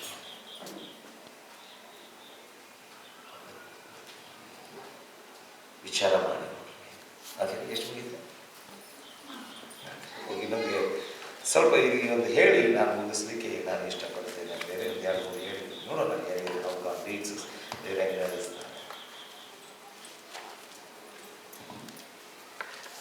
People will create their own stories about you to put you down. ನಿನ್ನನ್ನು ಕೆಳಗೆ ಹಾಕಲಿಕ್ಕೆ ಜನರು ತಮ್ಮದಾದಂಥ ಕಥೆಗಳನ್ನು ರಚಿಸುತ್ತಾರೆ. ನಿಮ್ಮನ್ನು ಕೆಳಗೆ ಹಾಕಲಿಕ್ಕೆ ಜನರು ತಮ್ಮದಾದಂಥ ಕಥೆಗಳನ್ನು ರಚಿಸುವಂತವರು ಆಗಿದ್ದಾರೆ. 19ನೇ ವಚನ 17 ಓದ್ರಿ, ಅದಾದ್ಮೇಲೆ 19 ಓದ್ರಿ. ಅವನು ಬಂದಾಗ ಅವನಿಗೂ ಅದರಂತೆಯೇ ಹೇಳುವವಳಾಗಿ, ನೀನು ನಮ್ಮ ಬಳಿಗೆ ತಂದ ಇಬ್ರಿಯ ಸೇವಕನು ನನ್ನನ್ನು ಹಾಸ್ಯ ಮಾಡುವುದಕ್ಕೆ ನನ್ನ ಬಳಿಗೆ ಬಂದನು. ಆದರೆ ನಾನು ನನ್ನ ಸ್ವರವನ್ನೆತ್ತಿ ಕೂಗಿಕೊಂಡಾಗ ಅವನು ತನ್ನ ವಸ್ತ್ರವನ್ನು ನನ್ನ ಬಳಿಯಲ್ಲಿ ಬಿಟ್ಟು ಹೊರಗೆ ಓಡಿ ಹೋದನು ಅಂದಳು. ಮತ್ತು ನಿನ್ನ ಸೇವಕನು ಹೀಗೆ ನನಗೆ ಮಾಡಿದನೆಂಬುದಾಗಿ ತನ್ನ ಹೆಂಡತಿ ಹೇಳಿದ್ದನ್ನು ಕೇಳಿ ಅವನ ಕೋಪವು ಉರಿಯಿತು. ಯಾಕೆ ಇಂಗ್ಲಿಷ್ ಭಾಷೆಯಲ್ಲಿ ಬಹಳ ಚೆಂದಿದೆ. 2 ಸಾರಿ ಒಂದು ಪದ ಬರ್ತದೆ, ಸ್ಟೋರಿ ಸ್ಟೋರಿ ಅಂದ್ರೆ ಕಥೆ, ಕಥೆಯದು 2 ಸಾರಿ ಬರ್ತದೆ. ಕೇಳಿ 17ನೇ ವಚನದಲ್ಲಿ ಹೀಗೆ ಹೇಳ್ತಿದ್ದಾರೆ, then she told him this story. ಆತನು ಬಂದಾಗ ಆಕೆಯು ಆತನಿಗೆ ಈ ಕಥೆಯನ್ನು ಹೇಳಿದಳು. This story, which story? Our own story, ತನ್ನದಾದಂಥ ಕಥೆ ಹೇಳ್ರಿ. 19ನೇ ವಚನದಲ್ಲಿ ಹೀಗೆ ಹೇಳ್ತಿದ್ದಾರೆ, when the master heard that story, ಯಜಮಾನನು ಆ ಕಥೆಯನ್ನು ಕೇಳಿದಾಗ. ಪ್ರಿಯರೇ, ಅದೇ ಹೇಳಿದ್ದೇನೆ, ಫಸ್ಟ್ ಸರ್ವಿಸ್ನಲ್ಲಿ ಹೇಳಿದ್ದೇನೆ, ಸ್ವಲ್ಪ ಮಂದಿ ಕಥೆಗಳು ಬರೆಯಲಿಕ್ಕೆ ಬಹಳ ಪ್ರವೀಣರು. ಎಷ್ಟು ಮಂದಿ ಹೋಗ್ತಾರೆ? ಸ್ವಲ್ಪ ಮಂದಿ ಕಥೆಗಳು ನಮ್ಮ ಚರ್ಚೆನ ಬಹಳ ಮಂದಿ ಬಹಳ ಚಂದ ಕಥೆ ಬರೀತಾರೆ. ನೀನು ಅವ್ರ ಕಥೆ ಕೇಳಬೇಕು. ಆ್ಯಕ್ಚುಲಿ ಫಿಲ್ಮ್ನಲ್ಲಿ ಸಡನ್ ಜನರು ಏನು ಕಥೆ ಬರೀತಾರೋ ಅವರ ಕಥೆ ಬರೀ ಅಂಥ ಚಂದ ಕಥೆ ಬರೀತಾರೆ. ಅದರಲ್ಲಿ ನಾಯಕನಿರ್ತಾನೆ, ಅದರಲ್ಲಿ ಹೀರೋಯಿನ್ ಇರ್ತಾಳೆ, ವಿಲನ್ ಇರ್ತಾನೆ, ಮತ್ತು ತಮ್ಮದಾದಂಥ ಒಂದು ಏನಾಗಿದ್ದರೆ ಉಪ್ಪು ಸಕ್ಕರೆ ಖಾರ ಗೀರ ಹಾಕಿ ಮಸ್ತ್ ಒಂದು ಕಥೆ ಮಾಡ್ತಾರೆ. ಮನೆ ಒಬ್ರು ಹೇಳ್ತಾ ಇದ್ರು, ಅಣ್ಣ ನೀವು ಚಹಾ ಕುಡಿಬೇಕಾಗಿದ್ದರೆ, ಉತ್ತಮವಾಗಿ ಚಹಾ ಮಾಡಬೇಕಾದ್ರೆ ಚಹಾ ಆದ ನಂತರ, ಇದು ಎಷ್ಟು ಮಂದಿ ಹೆಣ್ಮಕ್ಳು ಗೊತ್ತಿದೆಯೋ ಗೊತ್ತಿಲ್ಲರಿ, ಒಬ್ಬರು ಹೇಳಿದ್ರು ನನಗೆ, ಸ್ವಲ್ಪ ಚಹಾ ಆದ ನಂತರ ಸ್ವಲ್ಪ ಉಪ್ಪು ಚಹಾನಲ್ಲಿ ಹಾಕಿದ್ರೆ ಚಹಾಗೆ ರುಚಿ ಬರ್ತದೆ. ನನಗೆ ಹೇಳಿದರು, ಸ್ವಲ್ಪ ಜಾಸ್ತಿ ಹಾಕ್ಬಿಟ್ರಿ ಮತ್ತೆ ಕೂಡ ಸ್ವಲ್ಪ ಉಪ್ಪು ಹಾಕ್ರಿ, ನಿನ್ನ ಚಹಾಗೆ ರುಚಿ ಬರ್ತದೆ ಅಂತ. ಸಣ್ಣ ಜನರು ಇಂಥವ್ರು ಇದ್ದಾರೆ, ಉಪ್ಪು ಸಕ್ರಿ ಗಿಕ್ರಿ ಎಲ್ಲ ಹಾಕಿ ಮಸ್ತ್ ಕಥೆಯ ರಚನೆಗಳು ಮಾಡುತ್ತಾರೆ. ಬೈಬಲ್ ಹೇಳ್ತದೆ, and when he heard that story, ಆ ಕಥೆಯನ್ನು ಕೇಳಿ ಈಕೆ ತನ್ನ ಕಥೆಯನ್ನು ಹೇಳಿ, ಆಕೆ ಕಥೆ ಎಂತ ಚಂದಿದ್ದು ಗೊತ್ತರಿ, ಹೇಳ್ತೀನಿ ಕೇಳಿ. ಆ ಕಥೆಯಲ್ಲಿ ನಾಯಕನಿದ್ದಾನೆ, ಆ ಕಥೆಯಲ್ಲಿ ಹೀರೋಯಿನ್ ಇದ್ದಾಳ್ರಿ, ವಿಲನ್ ಇದ್ದಾನೆ, ಕಥೆಯಲ್ಲಿ ಕ್ಲೈಮ್ಯಾಕ್ಸ್ ನಲ್ಲಿ ಏನಾಗ್ತದೆ, ಆಕೆ ಚೀರಿ ಉದುರುತ್ತಾಳ್ರಿ. ಬಹಳ ಚಂದಿದೆ ಕಥೆ, ಕೇಳಿ, ಕಥೆ ಬಹಳ ಚಂದಿದೆ. Then she said him this story, ಆತನಿಗೆ ಈ ಕಥೆಯನ್ನು ಹೇಳಿದಳು. The Hebrew slave, ವಿಲನ್ ರೀ, ಆಕಿ ಕಣ್ಣಿನಲ್ಲಿ ವಿಲನ್ ರೀ. ಈಗ ಆಕ್ಚುಲಿ ವಿಲನ್ ಆಕಿರಿ, ಈಕಿ ಅವನು ಯೋಸೆಫನ ವಿಲನ್ ಮಾಡ್ತಾನೆ. The Hebrew slave you bought, ನೀ ತಂದಂತ ಈ ಪ್ರಿಯ, ಇವ ನಾಯಕ. ಯಾರು? Potiphar. ಗಮನಿಸಿ, came to me to sport with me, ನನ್ನೊಟ್ಟಿಗೆ ಮಲಗಲಿಕ್ಕೆ ಬಂದನು. But as soon as I screamed, ನೀ ಯಾಕೆ ಮಲಗಕ್ಕೆ ಹೋದಾಗ ಆಕಿ ನೀವು ಓದಿರ್ಬೇಕು, ಅದು ಓಡೋಗ್ಬಿಡ್ಬೇಕಿಲ್ಲಿ. ವಿಚಾರ ಮಾಡ್ರಿ, ಕತೆ ಭಾಳ ಚಂದ. ನಾನು ಮಲಗಿದ್ದೆ, ನೀನು ಮುಂಚೆನೆ ಯಾಕೆ ಮಲಗಕ್ಕೆ ಹೋಗಿದ್ದಿ? ಪೋಟಿಫರ್ ಕೇಳಿಲ್ರಿ ಆ ಪ್ರಶ್ನೆ. ಅಯ್ಯೋ ಹೌದೇನು? ಪೋಟಿಫರ್ ಕೇಳೋದಷ್ಟೇ, ಹೌದೇನು? ಯಾಕಂದ್ರೆ ಕೇಳಿರೋದು ಬೀಳ್ತೈತಿ. You know what she said? But as soon as I screamed for help, ಸಹಾಯಕ್ಕಾಗಿ, ಇವರೆಲ್ಲ ಏನು ಸಹಾಯ, ಯಾರು ಸಹಾಯ ಕೇಳಿದ್ರು? ಅಲ್ಲಿ ಮನೆ ಇರುವಂಥ ಜನರು ಸಹಾಯಕ್ಕಾಗಿ. ಒಬ್ಬರು ಇರಲಿಲ್ಲ ಅಂತ ಬೈಬಲ್ನ ಹೇಳ್ತಾರೆ. ಎಲ್ಲರೂ ಓಡಿಸಿದಕ್ಕೆ ಹಾಕಿ, ಎಲ್ಲರಿಗೂ ಸುಟಿ ಕೊಟ್ಟಿದ್ದಕ್ಕೆ ಹಾಕಿ. ಯೋಸೆಫ ಒಬ್ಬರು ಬಿಟ್ಟು ಬೇರೆ ಎಲ್ಲರಿಗೂ ಸುಟಿ ಕೊಟ್ಟರು. ಏನೋ ವಾಟ್ ದ ಬೈಬಲ್ ಸೇಸ್, ಆತನು ತನ್ನ ವಸ್ತ್ರವನ್ನು ಬಿಟ್ಟು ಓಡಿದನು. ಅವ ಹೆಂಗೆ ಬಿಟ್ಟು ಓಡುತ್ತಾನ? ಹಾಕಿ ಒದರಿದ ಕೂಡ ಹೆಂಗೆ ಓಡುತ್ತಾನ? ತೋಡು ಓಡಬೇಕು, ಅದಲ್ಲ ನೀ ಎಳ್ಕೊಂಡ್ರೆ ಬಿಡ್ತಾನ. ಪೋಟಿಫರ್ ಅದೆಲ್ಲ ಕೇಳಿಲ್ರಿ. ಹೌದೇನ? ಭಾಳ ಜನ ಹಂಗೆ, ಹೌದೇನ? ಓ ಹಿಂಗಾದ ನೆನಕಿ ಈಗ ಗೊತ್ತಾಗಿದೆ. ಪ್ರಿಯರೇ, ಯಾರಾದ್ರೂ ಬಂದ್ರು ನಿನಗೆ ನನ್ನ ತಮ್ಮ ಬೇರೆಯವ್ರ ಬಗ್ಗೆ ಕಥೆ ಹೇಳ್ಬೇಕಾದ್ರೆ ಒಂದು 4 ಪ್ರಶ್ನೆ ಕೇಳ್ರಿ ಅವ್ರಿಗೆ. ಏನು ಪ್ರಶ್ನೆ? ಅವ್ರು ಮಾಡ್ತಾ ಇರ್ಬೇಕಾದ್ರೆ ನೀ ಏನು ಹೋಗಿದ್ದಿ ಅಂತ ಕೇಳ್ರಿ. ಅವ್ರು ನಿನಗೆ ಹಿಂಗೆ ಹೇಳ್ತಾ ಇರ್ಬೇಕಾದ್ರೆ ನೀ ಏನು ಮಾಡ್ತಾ ಇದ್ದಿ? ಅದಕ್ಕೆಲ್ಲದಿದ್ರೆ ಹೌದೇನ? ಆ ಕಥೆಗೆ ಮತ್ತೆ ಎಕ್ಸ್ಟ್ರಾ ಕ್ಲೈಮ್ಯಾಕ್ಸ್ ಹಾಕೋದು. ಈ ಸೌತೆಕಾಯಿ ಕ್ಲೀನ್ ಮಾಡ್ತಾ ಕೂತ್ರಿ, ಸೌತೆಕಾಯಿ ಕಟ್ ಮಾಡಿ ಈ ದಪ್ಪ ಸೌತೆಕಾಯಿ ತೆಗೆದಿಟ್ಟಿರ್ತಾರೆ, ಸೌತೆಕಾಯಿ ಅದು ಮಾಡ್ತಿರ್ತಾರಲ್ಲ ಅವ್ರು ನೋಡ್ರಿ, ಅವ್ರ ಕಡೆ ಒಂದು ದೊಡ್ಡದ ಬಾಟ್ಲ್ ಇರ್ತೈತೆ, ಅದ್ರಾಗ ಉಪ್ಪು ಮತ್ತು ಖಾರ 2 ಇರ್ತೈತ್ರಿ. ಒಂದೊಂದು ಕಡೆ ಖಾರ ಬೇರೆ ಇರ್ತೈತಿ, ಉಪ್ಪು ಬೇರೆ ಇರ್ತೈತಿ. ಅವ್ರು ಕೇಳ್ತಾರೆ ನಿನಗೆ ಏನು ಹಾಕ್ಬೇಕಂತೇಳಿ. ಉಪ್ಪು ಹಾಕ್ರಿ ಅಂತ ಬರೀ ಉಪ್ಪು ಅಷ್ಟೇ ಹೊಡಿತಾರೆ. ಆಮೇಲೆ ಖಾರನೂ ಹಾಕ್ರಿ ಅಂತ ಖಾರನೂ ಹಾಕ್ತಾರೆ. ಹಂಗೆ ಸಣ್ಣ ಜನ ಉಪ್ಪು ಖಾರ ಹಿಡ್ಕೊಂಡೆ ನಿಂತಿರ್ತಾರೆ. ಎಷ್ಟು ಮಂದಿ ನಿಂತಿದೆ? ನಾನು ಮುಂಜಾನೆ ಹೇಳಿದ್ದೇನೆ, ಚಾಡಿಗಾರನ ಮಾತುಗಳು ರುಚಿಯಾದ ರುಚಿಯಾದ ಜ್ವರ ಹೇಳಿ ರುಚಿಯಾದ. ನೀವು ಯಾಕೆ ಹೇಳಾಕತ್ತಿಲ್ಲ ಗೊತ್ತ್ರಿ? ನಿಮ್ಗೆ ರುಚಿಯಾಗಿ ಕಂಡಿದ್ದಕ್ಕೆ ಹೇಳಾಕತ್ತಿಲ್ಲ ನೀವು. ಕತೆಗಳು ಹೇಳ್ತಾರೆ, ಪೀಪಲ್ ವಿಲ್ ಟೆಕ್ಸ್ಟ್ ಹೇಳಿ, ಅವ್ರು ಹೇಳಿ ನೋಡೋಣ. ನಾ ನೆಕ್ಸ್ಟ್ ಟೈಮ್ ಬಂದಾಗ ಅವ್ರಿಗೊಂದು ಅವಾರ್ಡ್ ಕೊಡಿಸೋಣ್ರಿ. ನಮ್ಮ ಓಷಿಯಾ ಸಭೆಯಿಂದ ಕತೆಗಳನ್ನು ಬರೆದಂಥ ಕಾದಂಬರಿಗಳನ್ನು ಬರೆದಂಥ ಜನರಿಗೆ ಅವಾರ್ಡ್ ಕೊಡೋಣ್ರಿ. ಓಕೆ, ದೇವಿಗೆ ನೆನಪಿಟ್ಕೊಳ್ಳಿ, ಈ ಡಿಸೆಂಬರ್ 25ನೇ ತಾರೀಕಿಗೆ ಕಾದಂಬರಿ ಬರೆದವರಿಗೆ ಒಂದು ಅವಾರ್ಡ್ ಜಾಸ್ತಿ ಸಪ್ರೇಟ್ ಕೊಡು. ಕವಿ ಬೇರೆ ಲೇಖಕರು, ಕತೆಗಾರರು ಮತ್ತು ಬೇರೆ ಬೇರೆ ಪದಗಳದವ್ರು ಡಿಸೆಂಬರ್ 25ನೇ ತಾರೀಕಿಗೆ ಅವ್ರಿಗಂತ ಸಪ್ರೇಟ್ ಮಾಡಿದ್ರೆ ಆರ್ಸಿದೆ. ಯಾರು ಅದ ಗೊತ್ತಿರ್ತಾರೆ, ಬರ್ತಾರೆ ನಿಮ್ಗೆ ಎಲ್ಲರಿಗೂ. ಹೌದಾ? ಅದು ಕತೆ ಭಾಳ ಚಂದ ಹೇಳುತ್ತೆ, ಚಿಂತೆ ಇಲ್ಲ. See if you are righteous, ನೀನು ನೀತಿವಂತನಾಗಿದ್ದರೆ ಏನು ಮಾಡಿ ಗೊತ್ತಿರೇ, ನೀವು ಜಾಡಿಸಿ ಮುಂದೆ ಹೋಗ್ತಾರೆ. ನೀನು ನೀತಿವಂತನಾಗಿದ್ದರೆ, ಅನೀತಿವಂತನಾಗಿದ್ದರೆ ಅಂತ ಹೇಳಿಲ್ಲ. ಇಫ್ ಯು ಆರ್ ರೈಚಸ್, ನೀನು ಜಾಡಿಸ್ರೆ ಮುಂದೆ ಹೋಗ್ತಾರೆ. One day I asked A man of god, ಒಬ್ಬ ದೇವ್ರ ಸೇವಕರು ಪ್ರಶ್ನೆ ಕೇಳಿದ್ದರು. ಅವ್ರು ಬಂದಾಗ ಹೇಳಿದ್ರು, ಇವ್ರು ಹಿಂಗೆ ಎಲ್ಲ ಹೇಳ್ತಾ ಇದ್ರು ನಿನ್ನ ಬಗ್ಗೆ ಅಂತಂದಾಗ ನಾನು ಒಂದು ಸಿಂಪಲ್ ಒಂದು ಕ್ವಶನ್ ಕೇಳಿದೆ. ನನ್ನ ಬಗ್ಗೆ ಇವೆಲ್ಲ ಹೇಳಿದ್ರಲ್ಲ, ಅವ್ರು ಇದ್ದಾಗ ನನಗೆ ಯಾಕೆ ಕರೆದಿಲ್ಲ ನೀವು? Why you did call me when they were there? I would have clear. ನಾವು ಅವ್ರ ಮುಂದೆ ನಾನೇ ಕ್ಲಿಯರ್ ಮಾಡ್ತಿದ್ದಲ್ಲ, ನನ್ನ ಮುಂದೆ ಕರೆದು ಕೇಳಬೇಕಾಗಿತ್ತು ಏನಂತಂದ್ರೆ, ಇವ್ರು ನಿನ್ನ ಬಗ್ಗೆ ಹಿಂಗೆ ಹೇಳಕತ್ತ ನೀ ಏನು ಹೇಳ್ತಿ ಅಂತ ಕೇಳ್ಬಿಟ್ಟಿದ್ರೆ ನಾನೇ ಅವ್ರು ಹೇಳಿ ಅದು ಏನೇ ಕತೆ ಇದೆಯೋ ಆ ಕಥೆಗೆ ಕರೆಕ್ಟ್ ಕ್ಲಾರಿಫಿಕ್ಸ್ ನಾನು ಮುಗಿಸ್ತಿದ್ದೇನೆ. ಅವ್ರು ಏನು ಮಾಡಿದ್ರು ಗೊತ್ತಿರಿ, ನಾನು ಇಲ್ಲದಾಗ ಕತೆ ಕೇಳಿದ್ದೆ,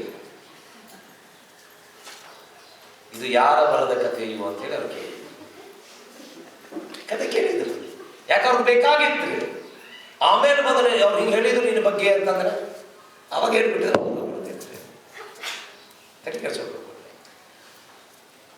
ಅರ್ಥ ಆಗತ್ತೈತ್ರಿ.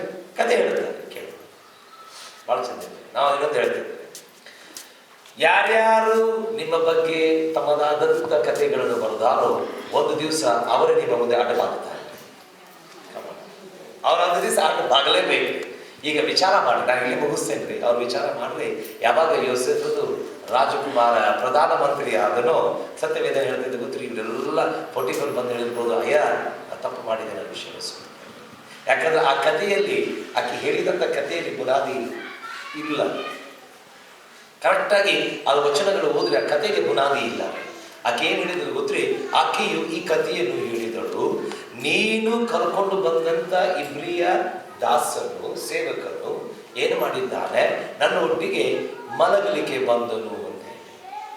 ನನ್ನ ಫಸ್ಟ್ ಕ್ವಶನ್ ಆಕೆಗೆ ಏನು ಗೊತ್ತ್ರಿ, ನೀನಂತ ಏನು ಮಾಡಿದೆ ಅಂತ ಅವನಿಗೆ ಒಟ್ಟಿಗೆ ಮಲಗಲಿಕ್ಕೆ ಬಂದ? ಚಪ್ಪಾಳೆ ಹಿಂಗೆ ಕೂಡಿದರೆ ಬರ್ತಿದ್ದಾರೆ. ಇಷ್ಟು ದಿವಸ ನಾನು ಕೂಡ ಇದ್ದಾವ, ಏನು ಮಾಡಿಲ್ಲ, ನೀನು ಒಬ್ಬಳೇ, ನಾ ಬರೀ ಕೆಲ್ಸಕ್ಕೆ ಹೋದ್ರೆ ನೀನು ಒಟ್ಟಿಗೆ ಮಲಗಕ್ಕೆ ಬಂದ. ಎರಡನೇದು, ನಾನು ಸಹಾಯಕ್ಕೆ ಕೂಗಿದಾಗ, ಅಲ್ಲಿ ಎರಡು ಪ್ರಶ್ನೆ ಬೀಳುತ್ತಿದ್ದಾರೆ. ಇವರೆಲ್ಲ ಹೋಗಿದ್ರು ಹೊರಗೆ, ಇವರೆಲ್ಲ ಸಹಾಯಕ್ಕೆ ಕೂಗಿದಾಗ ಅಂತ ಹೇಳ್ತಿದೆ ಅಲ್ಲ, ಇವರೆಲ್ಲ ಒಂದೇ ಸತಿ ಎಲ್ಲ ನೌಕರು ಸುಟಿಗಳು ಸಿಕ್ಬಿಡ್ತೇನೆ ಎಲ್ಲರೂ. ಎರಡನೇ ಪ್ರಶ್ನೆ. ಮೂರನೇ ಒಂದು ಪ್ರಶ್ನೆ ಇದೆ, ಲಕ್ಷಿಸಿ ಆ ಪ್ರಶ್ನೆ. ನಾನು ಸಹಾಯಕ್ಕೆ ಕೂಗಿದಾಗ, ಪೋಟಿಫರನ ಮನೆಯು ಅರಮನೆ ಅಲ್ಲ ರೀ. ಪೋಟಿಫರನ ಮನೆಯು ಅರಮನೆ ಅಲ್ಲ. ಆತನಿಗೆ ಹೊಲ ಇದ್ರು, ಒಂದು ಹೊಲದಲ್ಲಿ ಎಷ್ಟು ಮಂದಿ ಕೆಲಸ ಮಾಡ್ಬೋದು? 10 ಮಂದಿ, 20 ಮಂದಿ. ಅವನ ಮನೆಯಲ್ಲಿ ಎಷ್ಟು ಮಂದಿ ಸೇವಕರಿದ್ದಾರೆ? ಬೈಬಲಲ್ಲಿ ಹೇಳ್ತಿದೆ, ಯೋಸೆಫನ ಕೆಳಗೆ ಸೇವಕರಿದ್ದರು ಅಂತೇಳಿ. ಹಂಗಂತಂದ್ರೆ ಎಷ್ಟು ಮಂದಿ? 10 ಜನ ಸೇವಕರು ಇರ್ಬೋದ್ರಿ. 10 ಜನ ಸೇವಕರು ಅವ್ರ ರೂಮ್ನಲ್ಲಿ 10 ಮಂದಿ ರೂಮ್ ಇತ್ತು ಅಂತ ತಿಳ್ಕೊಳ್ರಿ. 10 ರೂಮ್ನಲ್ಲಿ ಒಂದೊಂದು ಸೇವಕರಿದ್ರೆ ಎಷ್ಟು ಮಂದಿ ಆದ? 10 ಮಂದಿ ಆದ. ಯಾರು ನೋಡಿಲ್ಲ? ಇವ ಮನೆ ಒಳಗೆ ರೂಮ್ನಾಗ ಹೋಗ್ಬೇಕಾದ್ರೆ ಯಾರು ನೋಡಿಲ್ಲ? ಎಲ್ಲ ಕಟ್ಟಕತೆ ರೀ. ಸಹಾಯಕ್ಕೆ ಕೂಗಿದಾಗ ಆ ರೂಮ್ನಾಗ ಬಂದಾಗ ಕೂಗಿ ಬಿಡ್ಬೇಕಾಗಿತ್ತಲ್ಲ. ಆ ಬಟ್ಟೆ ಕೊಟ್ಟು ಕೂಗ್ ಅಂತ ಹೇಳ್ತಾರೆ. Simple question. ಇದು ಪ್ರಶ್ನೆ ಕೇಳಬೇಕಾಗಿದೆ. ಆ 44 ಅವನವ ಯಾರೇನು ಯಾರಿಗೆ ಗೊತ್ತಿಲ್ಲ. ಅವ್ನು ತಿರುಗಿ ಓಡ್ತೋ ಇಲ್ಲೋ ಗೊತ್ತಿಲ್ಲರಿ. ಯಾರು ಮೇಲಿನ ಅಂಗಿ ಕೊಟ್ಟು ಕೂಗೀಗ ಅಂತಂದಾರ ಅಂತಾನೆ ಯಾರು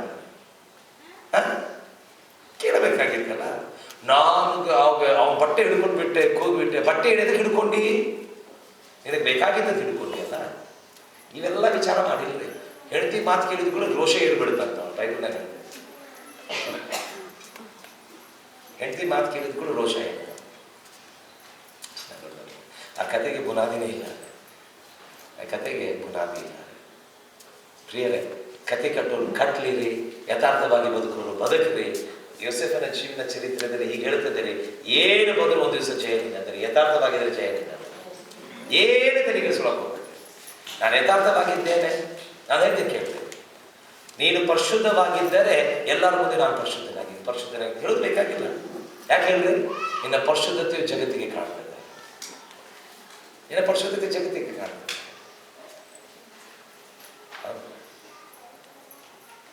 ಪ್ರಿಯರೇ, do you know when somebody trusts you, ಯಾರೋ ಒಬ್ಬರು ನಿನ್ನ ಮೇಲೆ ಭರವಸೆ ಮಾಡಿದಾಗ ಅವರ ಭರವಸೆಗಳನ್ನು ಮುರಿದಿಡಬೇಡ. ಒಂದ್ಸಾರಿ ಒಬ್ಬರು ಸಿಕ್ಕಿದ್ರಿ ನಮಗೆ. ನಾವು ಹಾವೇರಿಗೆ ಹೊಂಟಿದ್ವಿ. ಹಾವೇರಿಗೆ ಹೋಗ್ಬೇಕಾದ್ರೆ ರಸ್ತೆಯಲ್ಲಿ ಚಾ ಕುಡಿಬೇಕಂತ ನಿಂತ್ವಿ. ಸಿಕ್ಕಿದ್ರು ನಾನು. ಸಿಕ್ಕಿದಾಗ ಅವರು ಒಂದು ಪ್ರಶ್ನೆ, ಅವರು ಬಹಳ ಚಂದ ಮಾತಾಡ್ತಾ ಇದ್ರು. ಮಾತನಾಡ್ತಾ ಇರ್ಬೇಕಾದ್ರೆ ಅವ್ರು ಹೇಳಿದ್ರು, ತಂದೆ ತಾಯಿಗಳೇ ನಮ್ಮ ದೇವರು ಅಂತ ಹೇಳಿ. ನನಗೆ ಯಾವ ಟೈಮ್ನಾಗ ಈ ಪದ ಹೇಳಿದರೋ ಆ ಟೈಮ್ನಾಗ ತಲೆ ಏನಾಗಿ ಗೊತ್ತಿರಿ, ಅವ ತಪ್ಪು ಹೇಳಾಕತ್ತಾನ ಅಂತ ಹೇಳಿ ಅವನು ಕರೆದು ಕುಂದಿರ್ಸಿದ್ದೆ. ಬಾಗಿ ಕುಂದ್ರು, ಇನ್ನೊಂದು ಚಾ ಕೊಡೋಣ ಅಂತಂದೆ. ಕೊಟ್ಟು ಕುಂದಿರ್ಸಿದ್ದೆ. ಕುಂದಿರ್ಸಿ ನಾನು ಒಂದು ಕ್ವಶನ್ ಕೇಳಿದೆ ಅವನಿಗೆ, ತಂದೆ ತಾಯಿ ದೇವರು ಅದಲ್ಲ? ಹೌದ್ರಿ, ಬೆಳಗ್ಗೆ ಮುಂಜಾನೆ ತಂದೆ ತಾಯಿಗಳು ಕಾಲು ಮುಗಿದು ಸೇವೆಗಳು ಮಾಡಿದ್ರೆ ತಂದೆ ತಾಯಿ ದೇವರು. ಎಲ್ಲ ತಂದೆ ತಾಯಿಗೆ ಮುಗಿಬೇಕು ಏನು ಅಂತ? ಎಲ್ಲರಿಗೂ ಮುಗಿಬೇಕು. ನಾನು ಅವನೊಂದು ಕ್ವಶನ್ ಕೇಳಿದ್ದೆ, ಇಲ್ಲಪ್ಪ, ಎಲ್ಲ ತಂದೆ ತಾಯಿ ಕೈ ಮುಗಿಬೇಕು, ಕಾಲು ಮುಗಿಬೇಕು. ಎಷ್ಟೋ ತಂದೆಂದಿರು ತನ್ನ ಸ್ವಂತ ಮಕ್ಕಳನ್ನೇ ರೇಪ್ ಮಾಡಿರಲ್ಲ, ಅವ್ರ ಕೈ ಮುಗಿಬೇಕು, ಕಾಲು ಮುಗಿಬೇಕು ಅಂತಂದ್ರೆ ಅವ ಏನು ಹೇಳಿದ ಗೊತ್ತಿರಿ, ಬ್ರಹ್ಮನಿಗೆ ತನ್ನ ಸ್ವಂತ ಹಿಡಿದ ಮಗಳನ್ನ ಮದುವೆ ಮಾಡ್ಕೊಂಡ ಅಂತಾನೆ. ನೀನು ಅವನದ ಗಡಿ ಆಗ್ತಾನೆ. ಅವ ಹಂಗೆ ಹೇಳಿದ್ದಾರೆ ನನಗೆ. ಅನ್ನೋದ್ರ ಕೇಳಿ ಸಾಕ್ಷಿ ಹೇಳಿದ್ದಾರೆ, ಕೇಳಿ ಹೇಳಿದ ಹೇಳಿದೆ. ಏನೇನು ಮಾತಾಡಕ್ಕೆ ಹೋಗ್ಬೇಡ, ದೇವ್ರೇ ಅದು ಸಣ್ಣ ಸಣ್ಣ ಮಕ್ಕಳು ನಮ್ಮ ಮೇಲೆ ಬರೋದು ನಮ್ಮ ಕಣ್ಣ ಮುಂದೆ ಬೆಳೀತಾವ್ರಿ. ನಮ್ಮ ಕಣ್ಣ ಮುಂದೆ ಬೆಳೀತಾವ್ರಿ. And how can we do that? ಅದನ್ನು ಹೆಂಗೆ ಮಾಡ್ತಾರೆ? somebody's children are our property. ಅವ್ರು ಬೇರೆಯವ್ರ ತಂದೆ ತಾಯಿಗಳ ಮಕ್ಕಳು ನಮ್ಮ ಮೇಲೆ ಭರವಸೆ ಮಾಡಿ ಕಳಿಸ್ತಾ ಇರಬೇಕಾದ್ರೆ ಅವರನ್ನು ಸುರಕ್ಷಿತವಾಗಿ ಮುಟ್ಟಿಸುವುದು ಜವಾಬ್ದಾರಿ ನಮ್ಮದ್ರೆ. ಬಹಳ ಜನ ಅದೇ ಹೇಳಿದರೆ ಇತ್ತೀಚೆಗೆ ಸಡನ್ ಕೇಸ್ ಸಡನ್ ಕೇಸ್ಗಳನ್ನು ಡೆಲ್ಟ್ ಮಾಡಿದಾಗ ನಾ ಹೇಳಿದ್ದೇನೆ, ಎಷ್ಟೋ ತಂದೆ ತಾಯಿಗಳ ಮೇಲೆ, ಎಷ್ಟೋ ಸಭಾಪಾಲಕರುಗಳ ಮೇಲೆ, ಎಷ್ಟೋ ದೇವರ ಸೇವಕರ ಮೇಲೆ, ಎಷ್ಟೋ ವಿಶ್ವಾಸಿಗಳ ಮೇಲೆ ಭರವಸೆ ಹೋಗಿಬಿಟ್ಟಿದ್ದಾರೆ. ಈಗ ಆ ಲೈಫ್ ಬಂದಿದೆ. ಸುಪ್ರಿಯರೇ, ಒಂದು ಮಾತು ಹೇಳ್ತೀನಿ, ಯಥಾರ್ಥವಾಗಿ ಬದುಕುವುದನ್ನು ಕಲಿಯಿರಿ. ಜೀವನದಲ್ಲಿ ಏನೇ ಬರಲಿ ಯಥಾರ್ಥವಾಗಿ ಬದುಕರೆ ಒಂದು ದಿವಸ ನಿಮ್ಮ ದೇವರ ಮೇಲೆ ನಿಂತ ಶಕ್ತಿ ಪ್ರಾರ್ಥನೆ ಮಾಡಿ. ತಂದೆಯಾದ ದೇವರೇ ಸ್ವಾಮಿ, ಈ ಸಮಯಕ್ಕಾಗಿ ಬಂದರೆ ಸ್ವಾಮಿ ಯೋಸೇಫನ ಜೀವಿತದಿಂದ ನಿಮಗೆ ಮಾತನಾಡಿದೆ. ನಿನ್ನ ಕೃಪೆಗಾಗಿ ಸ್ವಾಮಿ ನಮ್ಮನ್ನು ಬಲಪಡಿಸು, ನಿನ್ನ ಚಿತ್ರದೆಲ್ಲ ಮೇಲೆ ಮಾಡಿಸು. ಕರ್ತನೆ, ಯಾವಾಗಲೂ ನಿನಗಾಗಿ ಜೀವಿಸುವಂಥ ಕೃಪೆ ದಯಪಾಲಿಸು. ನಮಗೆ ನಾವೇ ನಂಬಿಗಸ್ತರಾಗಿ, ನಮ್ಮ ಯಜಮಾನರಿಗೆ ನಂಬಿಗಸ್ತರಾಗಿ, ಕರ್ತನೆ ನಿನಗೆ ನಂಬಿಗಸ್ತರಾಗಿ ಬದುಕುವುದು ಕೃಪೆ ದಯಪಾಲಿಸು. ನಮ್ಮನ್ನು ಬಲಪಡಿಸು, ನನ್ನ ಹಾಸ್ಯದಿಂದ ನಮ್ಮನ್ನು ನಡೆಸು. ನಾಮ ನಮ್ಮ ಮೂಲಕ ಮಹಿಮೆ ಹೊಂದಲಿ. ಯೇಸುವಿನ ಹೆಸರಿನಲ್ಲಿ ನಾವು ಬೇಡಿದ್ದೇವೆ ಕರ್ತನೆ. ಪ್ರತಿಯೊಬ್ಬರು ಎದುರು ನಿಂತುಕೊಳ್ಳೋಣ. ನಾವು ಕಾಣ್ತೀವಿ.